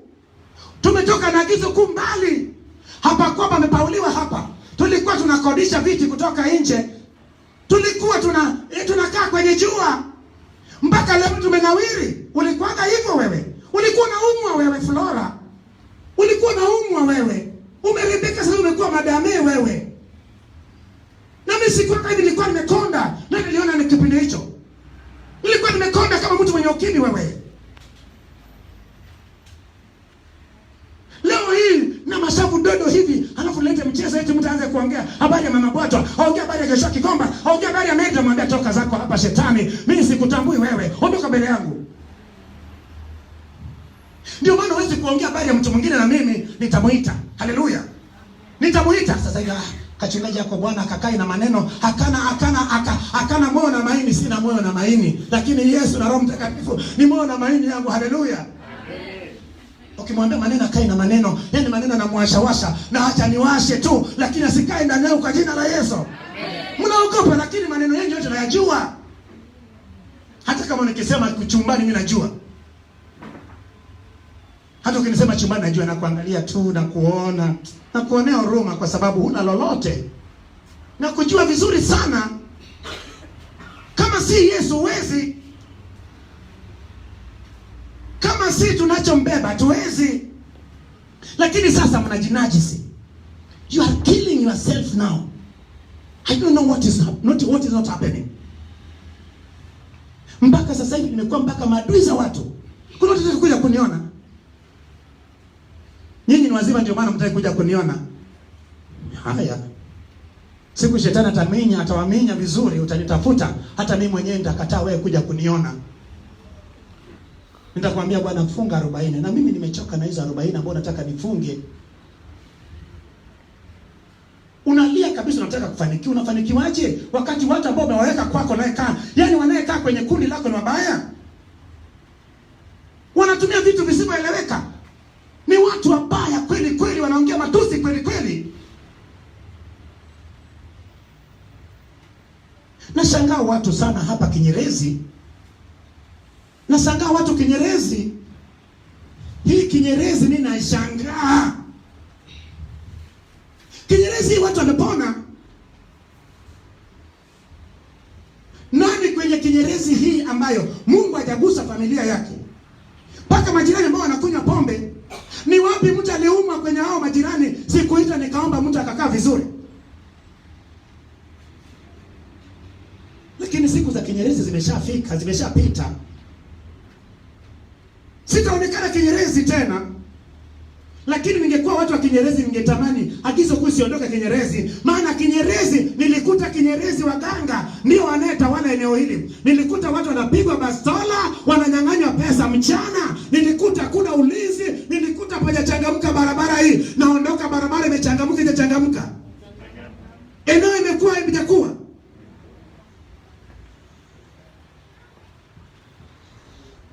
Hii Kinyerezi ilikuwa tayari. Hii Kinyerezi ilikuwa hatari sana. Waliopa agizo kuu walikuwa wananiuliza mchungaji, navamiwa lini? Na isije ikawa navamiwa kesho. Ikitokea amevamia mtu mwingine, hajavamiwa na agizo kuu. Mpaka sasa nataka kutoka Kinyerezi. Lakini Kinyerezi ilikuwa imefikia, nani alikuwa anafanya biashara Kinyerezi? Hii Kinyerezi kwenda imefifia. Leo hii agizo kuu imefanya Kinyerezi imeinuka. Watu wanayepitana na mimi pale nje hawezi kunisalimia, hata Mungu. Watu wanikanyaga kumguu mtaweza kunisalimia. Ni watu ambao Mungu amewainua kupitia agizo kuu. Wameombewa. Lakini hata Yesu akaambia Yerusalemu, ukutambua wakati wa kufanya nini? Kwa kujiliwa kwako. Lakini siku zinakuja ambayo hapata salia jiwe juu ya nini? Isiwe hivyo kwa Kinyerezi kwa jina la Yesu. Isiwe hivyo kwa Kinyerezi kwa jina la Yesu. Tunaacha baraka, lakini watu wa Kinyerezi watunze hizo baraka, waache mabaya. Kinyerezi inajulikana kwenye uzinzi na habari ya umalaya. Haleluya. Habari ya pombe. Hata vijana ndio wanachofanya. Na uongo uliokithiri na uonevu. Hivyo vyombo tunavyoungana nao ni kama nyoka. Kama nyoka. Mungu afungue macho yako ili uyaone hayo Roho Mtakatifu anavyosema anatubadilike kwa jina la Yesu. Ninavyosema hivyo Roho Mtakatifu anaruhusu niseme napenda watu wote. Ndio maana si wazi mabaya kwa mtu. Niambie chochote unachotaka uone kama sitakupa. Kwa sababu mimi nabeba baba. Baba anavyokaa ndani yangu yupo kwa ajili ya watoto wake. Mimi ni chombo. Na wewe nataka uwe chombo kinachobeba mema. Chombo sio beba ulaghai na uonevu. Chombo inaleta amani. Umeona kitu nimefanya kitu vibaya na mtu, mimi na mtu huyo usiseme pembeni alafu nisikilize niambie na kusaidia. Hapo umefanya kazi ya heri wapatanishi, maana hao wataitwa wana wa nani? Wana wa Mungu. Ndio maana nikisikia neno kwako nitakwambia haleluya. Hata kama unanitazama vibaya nitakwambia. Nakwambia ili ubadilike, nakwambia ili twende mbinguni. Sitaki kuacha hata mtu mmoja. Sasa watakatifu wa Bwana, tunaona jinsi ambayo nyoka ameongea na Hawa vizuri, na imeandikwa nyoka. Tulifanya utafiti katikati ya wiki, tukaenda kwenye kitabu cha Ufunuo, tulipoangalia hizo reference hapo, tukagundua ya kuwa yule nyoka hakuwa nyoka. Alikuwa ni shetani aitwaye Ibilisi anayeudanganya ulimwengu. Tukagundua ya kuwa yule nyoka kumbe alikuwa chombo kama Hawa alivyokuwa chombo. Lakini Hawa badala ya kubeba Adamu ili Adamu ndiye aongee na nyoka, Hawa akaamua jibebe yeye, aongee yeye. Ndio maana hatuhitaji sisi tuongee kwa niaba na kwa ajili yetu, bali tuliyembeba ndio tumruhusu aongee. Tunayetakiwa kumbeba ni nani? Ni Kristo Yesu. Ndio maana nyoka kama chombo hakuongea. Nyoka aliruhusu kile ambacho alikibeba ambao ni shetani akaongea na Hawa. Alipoongea na Hawa akaleta uharibifu duniani. Maana yake chombo kikabeba mabaya, kikaleta mabaya duniani. Na nini? Sasa tunatakiwa tusibebe tusijibebe sisi. Maana mama yetu wa kwanza Hawa, mama wa wote wenye uhai, badala ya kubeba damu, angebeba damu kwenye moyo wake na kwenye mwili wake. Maana yake Adamu ndio angeongea na kile chombo kingine, ama kilichobebwa na chombo kingine, asingepigwa chenga. Ndio maana sisi tunao udhaifu ya kujibeba. Sisi hatuwezi kuongea na kilichobebwa na chombo kingine. Ndio maana na sisi lazima tuchukue hatua ya kumbeba Kristo. Sema nambeba Kristo. Kuanzia leo ni chombo kitakachobeba Kristo. Karibu Bwana Yesu, kae ndani yangu, nami niwe chombo kinachokubeba wewe, ili kinachokuja kinyume nami, kinachojificha na kuteka ufahamu wangu na kufunika eneo langu na kufunika biashara zangu, ifichuliwe na kuipambanisha na ninachokibeba kuanzia sasa, na kibeba Kristo ndani yangu, nabeba Yesu Kristo, nabeba damu wa mwisho, Adamu wa mwisho, pambane na kila kilichobebwa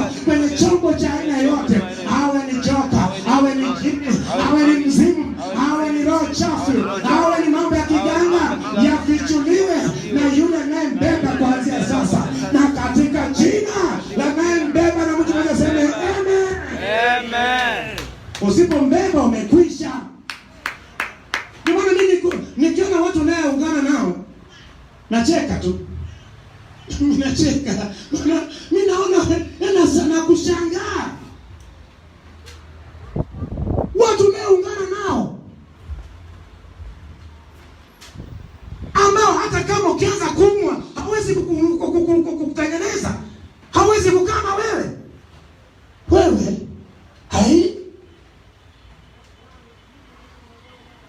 Unaungana na mtu ambaye watu ambao wao wako ni waganga wa kienyeji, wasiamwamini Kristo. Acheni hizo watakatifu wa Bwana kwa jina la Yesu. Amen. Sema ninaacha kwa jina la Yesu. Naacha kwa jina la Yesu. Roho ya Bwana amesema na wewe, lakini lengo ni Kristo akae ndani yako, ili haya ambayo nayaona kupitia naye kaa ndani yangu, na wewe akufunulie uone. Wacha nikwambie, nimefanya kazi ya Mungu kwa miaka michache, lakini ninayo uzoefu mkubwa sana. Kinachosemwa na kinywa hichi kinatoka juu mbinguni, na kinasemwa pasipo kupunguza kitu wala kuongezea kitu. Kinasemwa jinsi inapotoka juu. Ndio maana nasema hivi, kuna watu wengine hapa agizo kuu unaweza unapiga tu, lakini unaduma. Watu wengi hapa wameduma. Kinachofanya mdumae uongo, wengine uzinzi wa macho, wengine roho mbaya, wengine wivu. Wivu inaharibu agizo kuu. Ninaposema kitu ambacho Mungu amefanya kwangu, sisemi kwa sababu na kucheka na familia yako. Nasema kwa sababu nataka ufanye nini, kama Yesu alivyosema uniige. Sisemi kwa kujipendekeza ama kwa kujigamba, nasema ili jina la Bwana litukuzwe. Nisiposema utasema huyu mtu atufundishe mambo hayo. Mungu amekutendea mema, huwa mimi nashukuru pamoja na wewe, nacheka pamoja na wewe. Umepata mabaya, nalia pamoja na wewe, tena lia kuliko wewe. Unaweza kuta msiba imetokea mahali, lakini kuna wale waliaji special. Sasa waliaji special saa nyingine wanakuja, anataka kuja kusema uongo, alikuwa anadai nini? Anadai huyu aliyekufa, wanajua kulia, anatengeneza kulia, hii mami, hata nalia huyu mami, lakini aliyekufa ni babu. Hujauliza aliyekufa nani, unaingia unaanza kulia. Usichokijua ni kama usiku wa giza. Asichokijua Hawa ili tulete. Wacha nikwambie, mara nyingi sana tumlaumu sana Adamu. Aliyetuletea mabaya ni nani?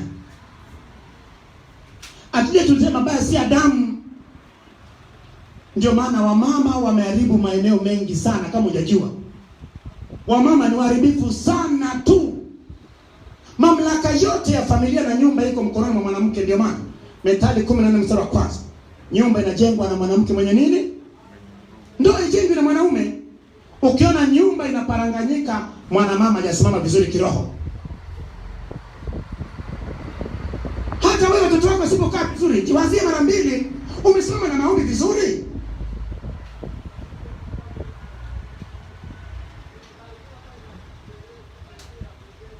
Chanzo cha mabaya yote. Ingekuwa vipi kama Mungu asingemtoa Hawa kwenye ubavu wa Adamu akabaki? Je, shetani angepata nafasi?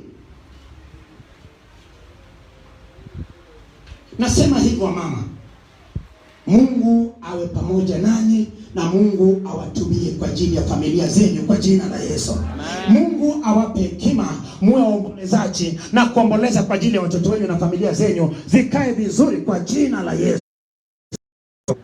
Ukombozi ukapitia mwanamke nani? Mariamu.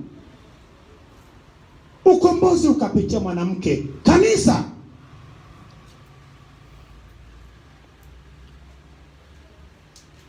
Lakini mwanamama jichukulie kama Mariamu. Mwanamama jichukulie kama kanisa. Jichukulie kama kanisa. Haleluya. Kanisa hawezi kuonea mshirika. Anaweza kuonea mshirika kanisa? Wamama tulee familia zetu vizuri. Wababa hata pamoja ni wakali, lakini wanaelea familia, wanayeunganisha familia ni wamama. Mama, unganisha familia yako. Usipounganisha familia yako, shauri yako. Weka familia yako pamoja, usifanye makundi. Usipendelee wengine na kuchukia wengine. Acha kuchukia wengine na kupendelea wengine. Unaopendelea na waloga. Wamama na watoto watatu, wapende wote, watendee haki wote. Usione wengine hawajafaa.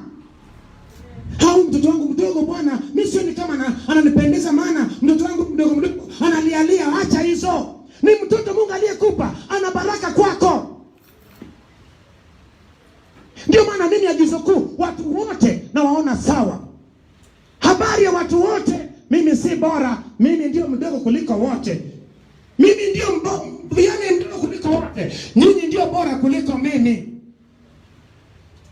Siwezi kuonea watu wengine eti mimi nipendelee niombee wakina mama Bwatwa na wakina Mary. Kila mtu anayekuja kwenye maombi na muombeaga si muombe. Suma ndiye anaongoza kwenye kuja kwenye maombi. Unakuja kwenye maombi mpaka watu wanasema na kutongoza. Mbaya. Halafu wanasema eti mashetani ndiye amesema ndani yako wakati wamesema. Mbaya sana. Nimeweka hii bayana. Uliyesema jambo hilo, nenda kaombe msamaha, Mungu akubariki kwa jina la Yesu. Uliyesema jambo hilo, Mungu akusamehe na utambue kuwa ulisema kitu usichokujua. Pepo lilisema ndani yako kwa jina la Yesu. Halafu msipoteze. Kitu kimefanyika isiruishwe. Usiseme kuwa mashetani amesema ndani ya mtu eti bishop anatembea wewe. Shetani na mamlaka gani ya kusema juu yako? Wewe, unanionaje? I'm somebody in the spiritual realm. Mimi ni nguzo kwenye ulimwengu wa kiroho. Hakuna pepo anaweza kusema mbele yangu eti pepo. Mtu amesema na anaposema niko tayari kutaja mpaka jina lake na wakati aliposema na walia kuwepo. Haleluya. Lazima tupone, sema amen. Leo ni ibada ya kupona. Inawezekana sio ni ibada kama hii tena kinyelezi milele. Haleluya. Inawezekana hii ndio kupiga ya mwisho.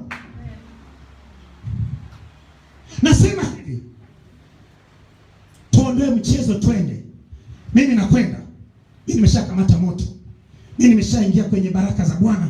Nataka nipeleke dunia kwa Yesu. Ndio maana mimi na kwangu ni Bwana Yesu. Lakini somo hili natuonyesha kuwa mtu anaweza kaongea ya kuwa mwenyekiti anatembea na askofu. Lakini huyu anasema ni pepo. Ama pepo anaweza kusema ndani ya mtu eti huyu ndio kaloga huyu. Eti mchungaji anapenda fulani, analoga watu wengi. Hata kama nifunjie simu kusema kwa na ubishop wangu eti napenda Mary kwa sababu analoga Joshua Kigombo. What is that? Are you mad? Are you sick? Unaumwa? Njoo ufanyie maombi. Alafu unataka kwenda mbinguni.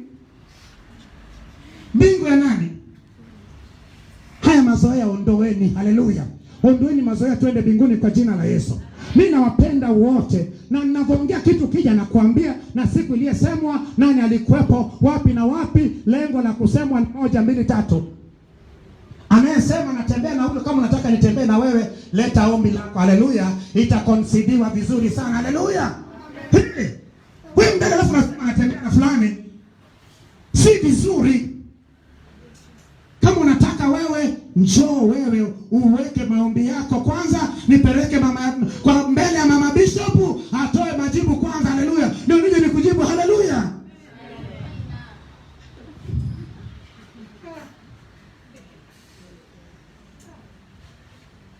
Halafu baadaye eti, yani hiyo kitu ilikuwa mbaya. Eti shetani ndio sasa akasema ndani ya Suma. Ina maana Suma ndio ana mashetani. Acheni hizo bwana, acheni kudharau watu bwana. Suma huyo ni msomi kuliko watu wengi sana. Pigia Bwana makofi makubwa. Suma huyo anasipulia watu na mkalie kwa naye hapa gizokuwa. Haleluya. Hakuna mtu mwenye sipulia gizokuwa hapa. Anaweza kuwa mpaka katibu mkuu wa serikali huyu hapa. Sasa ukifanya hivyo tunamkaribisha shetani. Tunapoteza, tunasema uongo. Mapepo kasema ndani ya Suma. Na wewe mapepo gani kasema ndani ya Suma? Soma penda Mungu hivyo hivyo. Wewe ndio utakaye kuwa mkuu kuliko wote. Mimi nimekuwa mkuu kuliko wote kwa sababu kwenda kanisani kila siku na kaa nyumbani kwa Bwana kila siku. Wananiona sina akili. Nina akili, wewe usifanye mchezo. Kama sina akili, Roho Mtakatifu ni akili ndani yangu. Ndio maana nakuja Kinyerezi kila siku. Unanitaka. Nakuja kila siku. Haleluya. Wewe ni huyu sampuli gani ambaye anakuja kila siku? Ametokanwa anakuja. Anasemwa vibaya anakuja. Halafu anahudumia watu. Mimi siku yangu inaingia. Ni sasa mfanya kazi anakwenda kazini, anafanya kazi, jina lake limetikiwa. Mimi nafanya kazi mbinguni naandikwa suku. Ungejua ungeshika hata mguu wa suruali yangu usingeachia. Na watu wote wanayekwenda pamoja nami, hakuna ambaye atakosa kujenga kwa jina la Yesu. Hakuna atakayekosa kuwa na kuonewa kwa jina la Yesu. Hakuna atakayekosa kupata kazi kwa jina la Yesu. Hakuna atakayekosa kuwa mkuu kwa jina la Yesu. Kama nimekuwa mkuu nitawafanya wote wawe wakuu kwa jina la Yesu. Amen. Gonga baba gonga.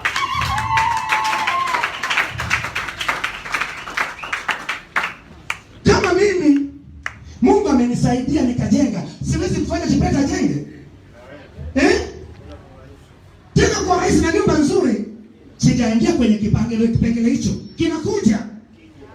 Pigia Bwana makofi makubwa. Inakuja. Nasema hivi. Wote nitahakikisha wamekwenda. Watoto wenu nitahakikisha wamekuwa watu katikati ya watu. Dada utaolewa. Utaolewa hata kama mimi nitamtongozea mtu, utaolewa kwa jina la Yesu.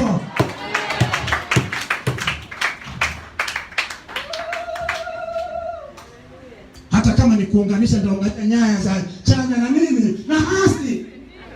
Umeme utapita. Haleluya. Kwa nini nina hivyo vyeti vya ndoa vya nini? Vimekuwa mfano. Nina vyeti vya ndoa ya Suma, wakina Suzu, wakina nani hapa, vyote ninao. Na nina uhakika 100%. Hata nijenge kanisa nitafunga ndoa zingine nitafunga za kupuo. Wataoa wote kwa jina la Yesu. Wataolewa wote kwa jina la Yesu. Tutakula pilau kwa jina la Yesu.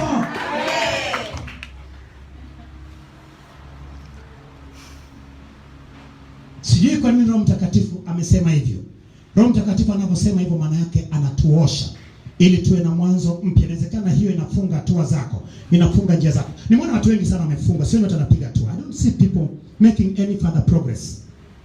I'm seeing people moving behind. Nikiangalia kwenye mnuka kiroho nikiomba naona watu wanarudi nyuma. Hebu nani mtu anayesema yeye anaenda mbele? Nione.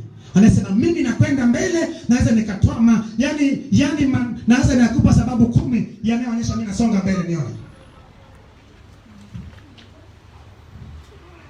Wewe ndio usonge mbele kabisa. Tena nisikuambie. Ndio mko nisikuambie kabisa. Wewe unahitaji kuombewa sana tu. Haiwezekani nishale inapita mpaka kutua kwa watu. Wewe, haleluya.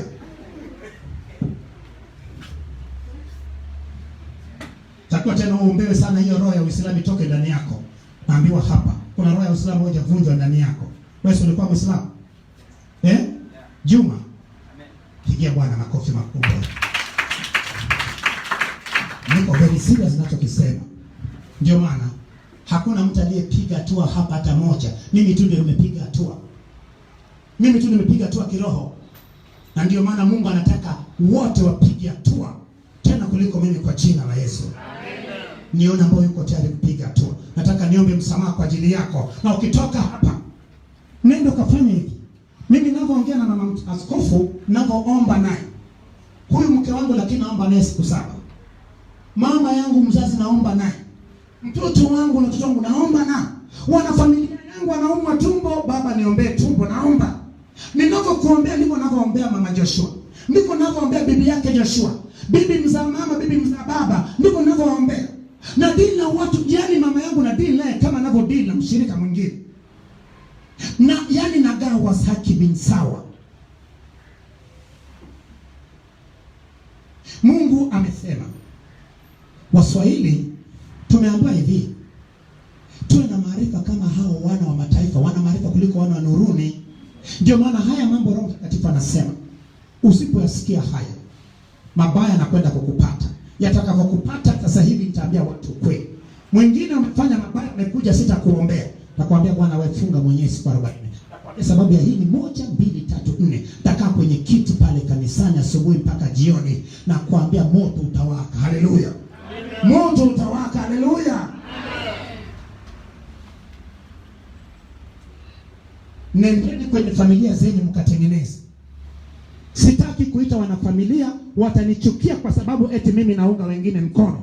Mimi siungi mtu yote mkono. Mimi naunga Yesu Kristo mkono. Akiwa ndani yako na kuunga mkono. Ndio maana tengenezeni familia zenyu. Huu uonevu nao kuwepo, mnafanya vitu mshirikishi wengine, watu wengine wako hivi, si vizuri. Haleluya. Wote ni watoto walibebwa miezi 9 ama 8. Walizaliwa kama wengine, ni wanafamilia. Wana haki ya kuwa wanafamilia. Tuache hizi mambo kutomekwa na kwenye mioyo. Saa nyingine mtatafuta waliowaloa, kumbe wengine kwenye familia yani moyo analia, anasema naonewa, mimi naonewa, yani mimi nimeonewa kweli. Mimi ni mnyonge, nifanye nini? Wewe aliye mnyonge na aseme nini? Na nguvu sasa. Mimi ndio nilikuwa mnyonge hapa. Leo hivi na nguvu. Mimi nilikuwa nakaa kwenye kabanda wewe. Wewe kuja kwangu. Wewe kuja kwa Msaganda. Kwa nakaa kwenye honi la ng'ombe, si ndio?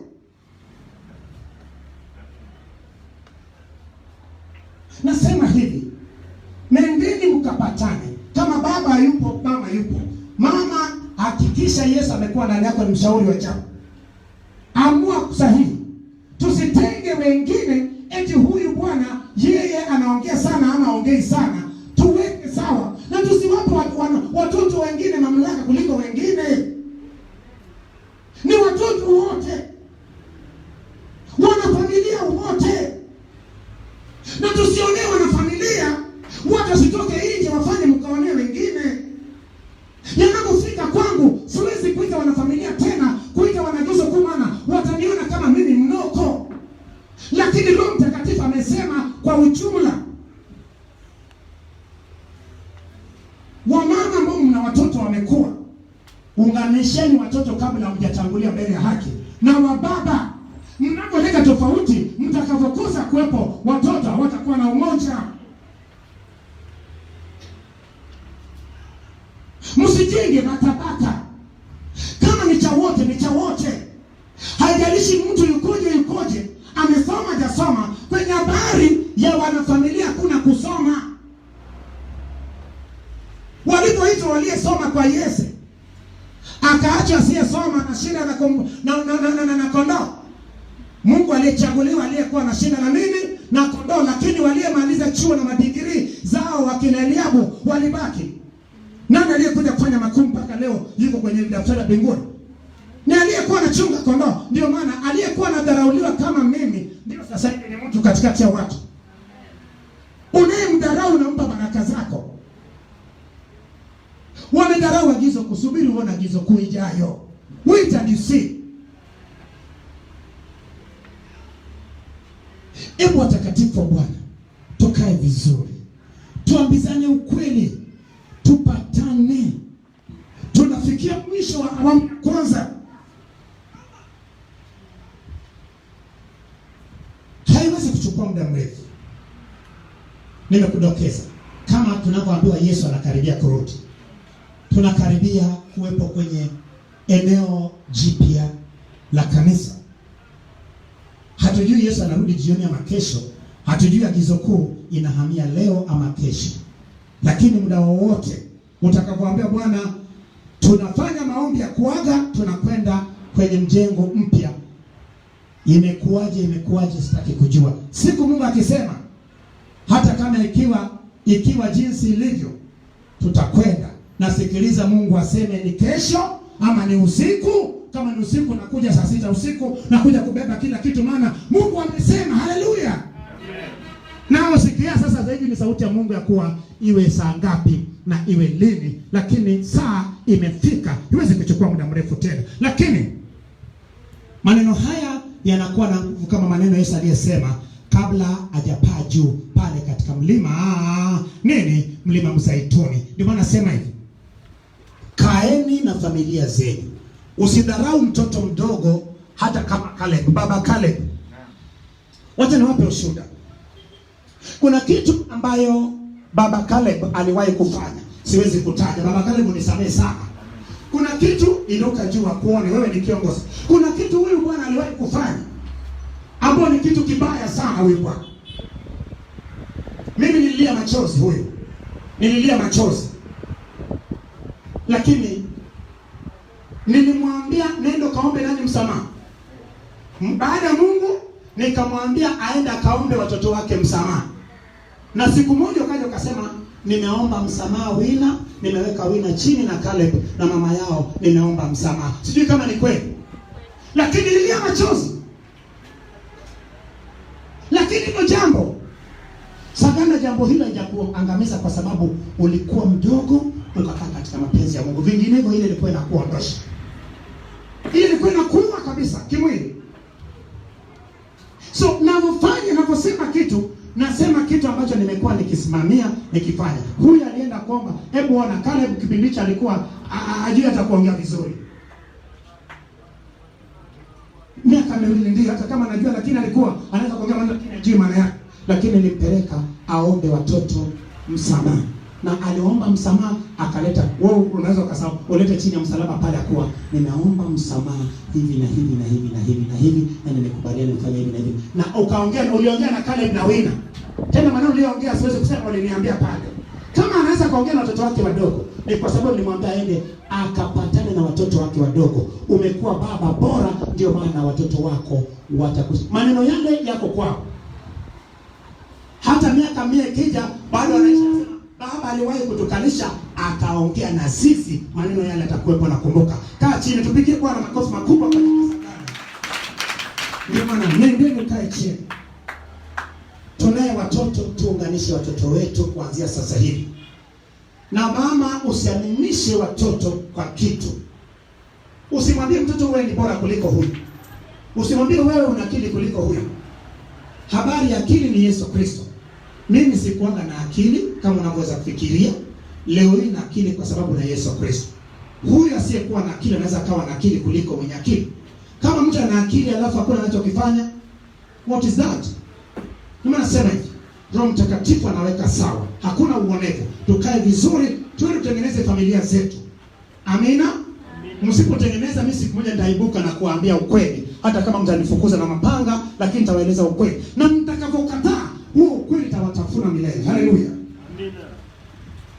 Mimi naishia hapo. Lakini nasema hivi, kipengele nitakachofundisha katikati ya wiki ni jinsi ya Yesu kukaa ndani yetu. Tumeona jinsi ambayo Hawa alikuwa chombo kilichotakiwa kubeba Adamu, lakini hakumbeba Adamu, na kukosekana kwa Adamu ndani ya chombo ambao ni Hawa ilifanya kilichokuwa kwenye chombo joka kikapata kumshinda chombo Hawa. Sasa na sisi lazima Kristo akae ndani yetu kama vyombo ili tupate kushinda kinachobebwa na vyombo vingine. Jirani yako, mtoto wa baba na mama yako anafanya kuwa adui kwa sababu amebeba nini? Amebeba kitu kingine ndani yake, na vinakuwa na vishawishi sana. Ndio maana unaweza kaniona mchungaji sina akili, ukaona mtu ambaye anafanya uzinzi, ambaye anafanya mabaya sana, kama ana akili, ukifanya hivyo na wewe na yeye ni njia moja. Lakini siku ambayo tutakuwa tunakwenda mbinguni, nitakutafuta kama na wewe upo. Kama haupo, mimi nitakucheka. Haleluya. Tubadilike, twende mbinguni. Hatuwezi kwenda mbinguni pasipo sisi kugeuka na kuwa ni vyombo viteule na vitakatifu. Tunazuia baraka zetu. Usizuie baraka zako. Usizuie mafanikio yako na watoto wako. Ondoa dhambi na mabaya kwako, na hizi zitafanya hata watu waniogope. Usiniogope, maana mimi ukiniogopa umemwogopa Kristo. Mwenye saa nyingine wachungaji anasema hivi, umejua kija kanisani kwangu usikemeage watu hivyo, maana una roho ya kiinjilisti. Yaani hebu ongea na watu kwa ustaarabu. Unaongea na watu kwa ustaarabu alafu wanafanya mabaya, wanakupotea. Hebu nione chombo kinachotaka kumbeba Kristo ikiinua mkono juu na kusema haleluya. Nione tena ukiinua mkono na kusema haleluya. Haleluya. Nataka nikuombee, nataka nipige magoti hapa. Wewe inuka, nataka nipige magoti nikuombee rehema. Usiseme mchungaji, umenisema sana, hujanipeleka kwa Kristo, umeniacha mtupu. Nataka nimuombe Kristo aje ndani yako sasa hivi, akae kwako kama chombo, akuonyesha haya yote ambayo Roho Mtakatifu amesema, naye akuumbe tena upya, aumbe familia yako tena upya, aumbe hatua zako na kibali chako, aumbe watoto wako na nyota zao zote, na baraka zako na mali zako ziongezeke maradufu kwa jina la Yesu. Amen. Inuka juu. Napiga magoti, naomba msamaha. Alafu baadaye nataka Yesu akae ndani yako. Nataka uwe chombo kinachobeba Kristo. Yesu ni mshauri wa ajabu. Yesu ni kiongozi wa ajabu. Yesu bila shaka yeye ni Baba wa milele. Yesu anaweza yote. Yesu anaweza kuunganisha wanafamilia. Hebu watakatifu wa Bwana, tusiache mambo yanayokaa kwenye mioyo ya watu. Kuna watu wengine analia kwa unyonge akisema yeye hawezi. Lakini wewe unayejiona unaweza, utaweza? Hakuna aliyeshindana na Mungu agizo kuu akashinda. Analia saa nyingine na yeye ni mwanagizo kuu. Utasema umemshinda, huwezi kumshinda. Ili umshinde utanishinda mimi. Hata kama simshauri, sikai pamoja naye, siongei na yeye. Hebu tuondoe mabaya, watakatifu wa Bwana. Sitaki kusikia mambo haya yakiendelea, uonevu kwenye familia za watu. Sitaki muunganiko na watu wa nje kuonea watu wa ndani. Nasema tena, watoto wote wawe sawa mbele za familia. Mali zote ni ya watoto wote. Yaani isifanyike jambo pasipo kushirikisha mwingine, hata kama yuko nje mbali, apigiwe simu apatikane ushauri wake. Na ikiwezekana ushauri kwa maandishi, ili na yeye asije akasema ameonewa. Na vitu vingine mnavyofanya niulizeni, mnafanya vitu ambavyo ni aibu na mabaya. Mpaka mimi mwenyewe mnanitia aibu. Nitaonekana nafundisha watu namna gani? Usifanye kitu. Ukitaka kwenda kukopa hela, njoo kwangu. Tuombe Mungu, hata kama utatoa fungu la 10. Si mpaka utoe fungu la 10 yako kwangu, toa popote. Lakini ukae kwenye mapenzi ya Mungu. Niambie, nitakwambia. Natoa ushuhuda mwisho. Mwenyekiti, sogea hapa. Kwa nini huyu mwenyekiti huwezi kumwambia kitu kuhusu Askofu George? Mwenyekiti, kuna kipindi kuna mtu alikuwa anataka kuchukua fedha na jina la nyumba yake. Gorofa. Kuna mtu anataka kuchukua pesa. Eti mtu anataka kuchukua milioni 150 ili mwenyekiti na mume wake wachukue milioni 75, yule achukue milioni 75. Sasa nikaambiwa jambo hilo. Nikaomba Mungu nikakosa amani. Hatimaye nikaendesha gari nikaenda kwake. Nikaja kwake saa 5. Wananiambia na mume wake, umejua? Yaani yule mtu amechelewa. Alitakuwa ameshafika kabla saa 6. Tumemsubiri mpaka tumechoka. Nilianza kuomba nalia. Nilikaa mpaka saa 8 namsubiri yule mtu. Nilimwambia msipoona huyo mtu wiki 2. Huyo mtu alikuwa anataka kuingiza mjini. Huyo mtu akuonekana mpaka lini? Mpaka wiki 2 ndiye akaja, lakini tayari nikashaambia kuwa huyo sio mtu mzuri. Nini mtakato? Walipofanya mtakato, kumbe yule mtu alikuwa anasema milioni 150, kumbe alikuwa anataka milioni 600. Milioni 600 kwa nyumba ya ghorofa. Wakasema, mchungaji, tunahitaji pesa. Mume wake alitembea kaja hapa, niliomba. Alilipwa milioni 10-15. Sisi kama unakumbuka. Akaja hapa nikamwombea, hela yake aliyekuwa anadai akalipwa. Ile hitaji ya fedha ikaenda ikasuluhishwa. Lakini yeye hawezi kukumbuka. Lakini kama nisingeshirikishwa ya kuwa kuna mtu aliyetakiwa kwenda wao kuchukua pesa na huyo mtu, je, mwenyekiti nyumba yake ingekuwepo? Lakini yeye akumbuke. Nimetoa shuhuda hii ili watu wajue kabisa sina nia mbaya. Haleluya. Wala sifanyi hivyo ili mtu atoe fungu la 10. La hasha. Nafanya hivyo kulinda watu wa Mungu. Sema amina. Amen. Je, unakaa kwako kae kwako? Pigia Bwana makofi makubwa. Je, ningenyamaza alafu mwenyekiti aende na yule waende, alafu yule bwana achukue milioni 600 alafu awape milioni 75, singepewa milioni 7.5? Si ningepewa? Ningepewa, alafu baadaye nyumba imekwenda. Umekula fungu la 10 alafu nyumba imefanya nini? Imekwenda. Ningekuwa mgeni wa nani? Kuna wakati mwingine ukiona watu wanapenda mchungaji George, unaweza kuona wanapenda tu, lakini kuna jinsi ambayo Mungu amenitumia kuokoa maisha ya watu. Sina tamaa. Angepata milioni 75, angalau angelipa zaidi ya milioni 5. Hadi sikuangalia hiyo, niliangalia utakatifu wa Bwana. Sikutakii mabaya. Kama nilikutakia mabaya, ni bora Mungu aniondoe duniani nimalize safari yangu kwa jina la Yesu. Kama nitakutakia mabaya, bora Mungu asiniache niishi, wengine waishi wafanye kazi yake kwa jina la Yesu. Amen. Mimi nataka niombe. Inuka juu. Wewe usipige magoti, mimi napiga magoti kwa niaba yako Baba. Natukuza jina lako kwa ajili ya watakatifu wako. Tazama watakatifu wako waliosimama wote hawa. Bwana umesema nao Baba pamoja nami. Inawezekana Bwana tumekwenda kinyume nawe Baba, kwa kujua ama kwa kutokujua, lakini Jehova ni kweli. Inawezekana tumekuwa vyombo Baba wa rehema vinavyojibeba yenyewe, kama mama yetu Hawa alivyokosa kumbeba Adamu akajibeba mwenyewe, na kilichobebwa na chombo nyoka kikapata Baba kumpiga na kumshinda na kutuletea mabaya. Yawezekana mabaya tuliyepata ni kwa sababu ya Baba kilichobebwa kwenye vyombo vingine, vyombo visipokuja kanisani, vyombo vinavyokwenda kwa waganga, vyombo wachawi na waganga, vyombo Baba washirikina. Kwa mamlaka ya jina la Yesu naomba msamaha kwa ajili ya watu hawa.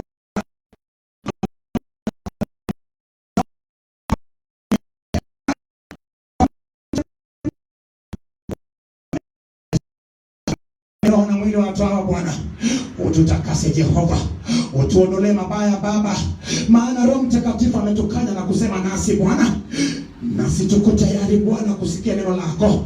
Tuko tayari kuanza nawe upya tena Bwana. Jehova mweza wa yote, utakaze nafsi, roho na mwili, utakaze maisha yetu, takaza familia zetu, takaza watoto wetu wa kiume na wa kike, takaza agizo kuu, takaza taifa la Tanzania, takaza mikoa yote, wilaya, kata na tarafa, takaza vijiji vyote, takaza makabila zote, takaza mimili yote Baba, bunge Baba, mahakama, takaza Baba warema serikali, takaza Baba viongozi wetu, takaza dunia yote Bwana. Na Baba tuko tayari Bwana kuwa ni vyombo vya kukubeba wewe Kristo, ili tusiishi sisi bali uishi ndani yetu Bwana. Hawezi kuishi ndani yetu Baba tukiwa na dhambi yetu hukumu Bwana. Utusamee maovu yetu yote na kutuponya magonjwa yote. Ponya hatua na vibali vyetu Bwana. Tuwe wasikivu Bwana kupitia yeye anayekwenda kukaa ndani yetu. Na Baba nikiomba Baba Kristo akaribie Baba ndani ya watakatifu wako tena, ili wewe ni vyombo vinavyobeba Kristo na sio kubeba ibilisi na wakala wake, na sio kubeba mapenzi ya ibilisi. Tumbebe Kristo na mapenzi yako Bwana. Iwe mwanzo mpya katika maisha yetu Bwana. Jina lako lipate kutukuzwa Jehova, maana wewe ni mtakatifu, mtakatifu. Katika jina la Yesu Kristo naomba, na mtu mmoja aseme amen. Amen. Sema Baba, natukuza jina lako kwa ajili ya neema yako. Umesema nami Bwana. Nimekusikia Jehova, na familia yangu imekusikia Baba, hata kama hawapo katika eneo hili, lakini Bwana kupitia mimi ninakukaribisha Bwana ndani yangu na familia yangu, tuwe ni vyombo vinavyokubeba wewe Bwana, ili kinachobebwa na chombo kingine kisipate kutushinda Baba. Wanadamu watakaye kuja kwetu wakiwa kama vyombo, vilivyobeba mabaya na mabaya hayo kuelekezwa kwetu. Baba, tunayashinda mabaya yote na vyombo kupitia tunachokibeba kuanzia sasa, ambao ni Kristo, ambao ni neno lako Bwana. Iwe mwanzo mpya katika maisha yetu Bwana. Jina lako litukuzwe Jehova, maana wewe ni mtakatifu, mtakatifu. Na katika jina la Adamu wa mwisho, na mtu mmoja aseme amen. Pigia Bwana makofi makubwa. Tunafikia mwisho wa ibada yetu. Naomba kae chini kwa muda mfupi, tunaingia kwenye kipengele cha mwisho.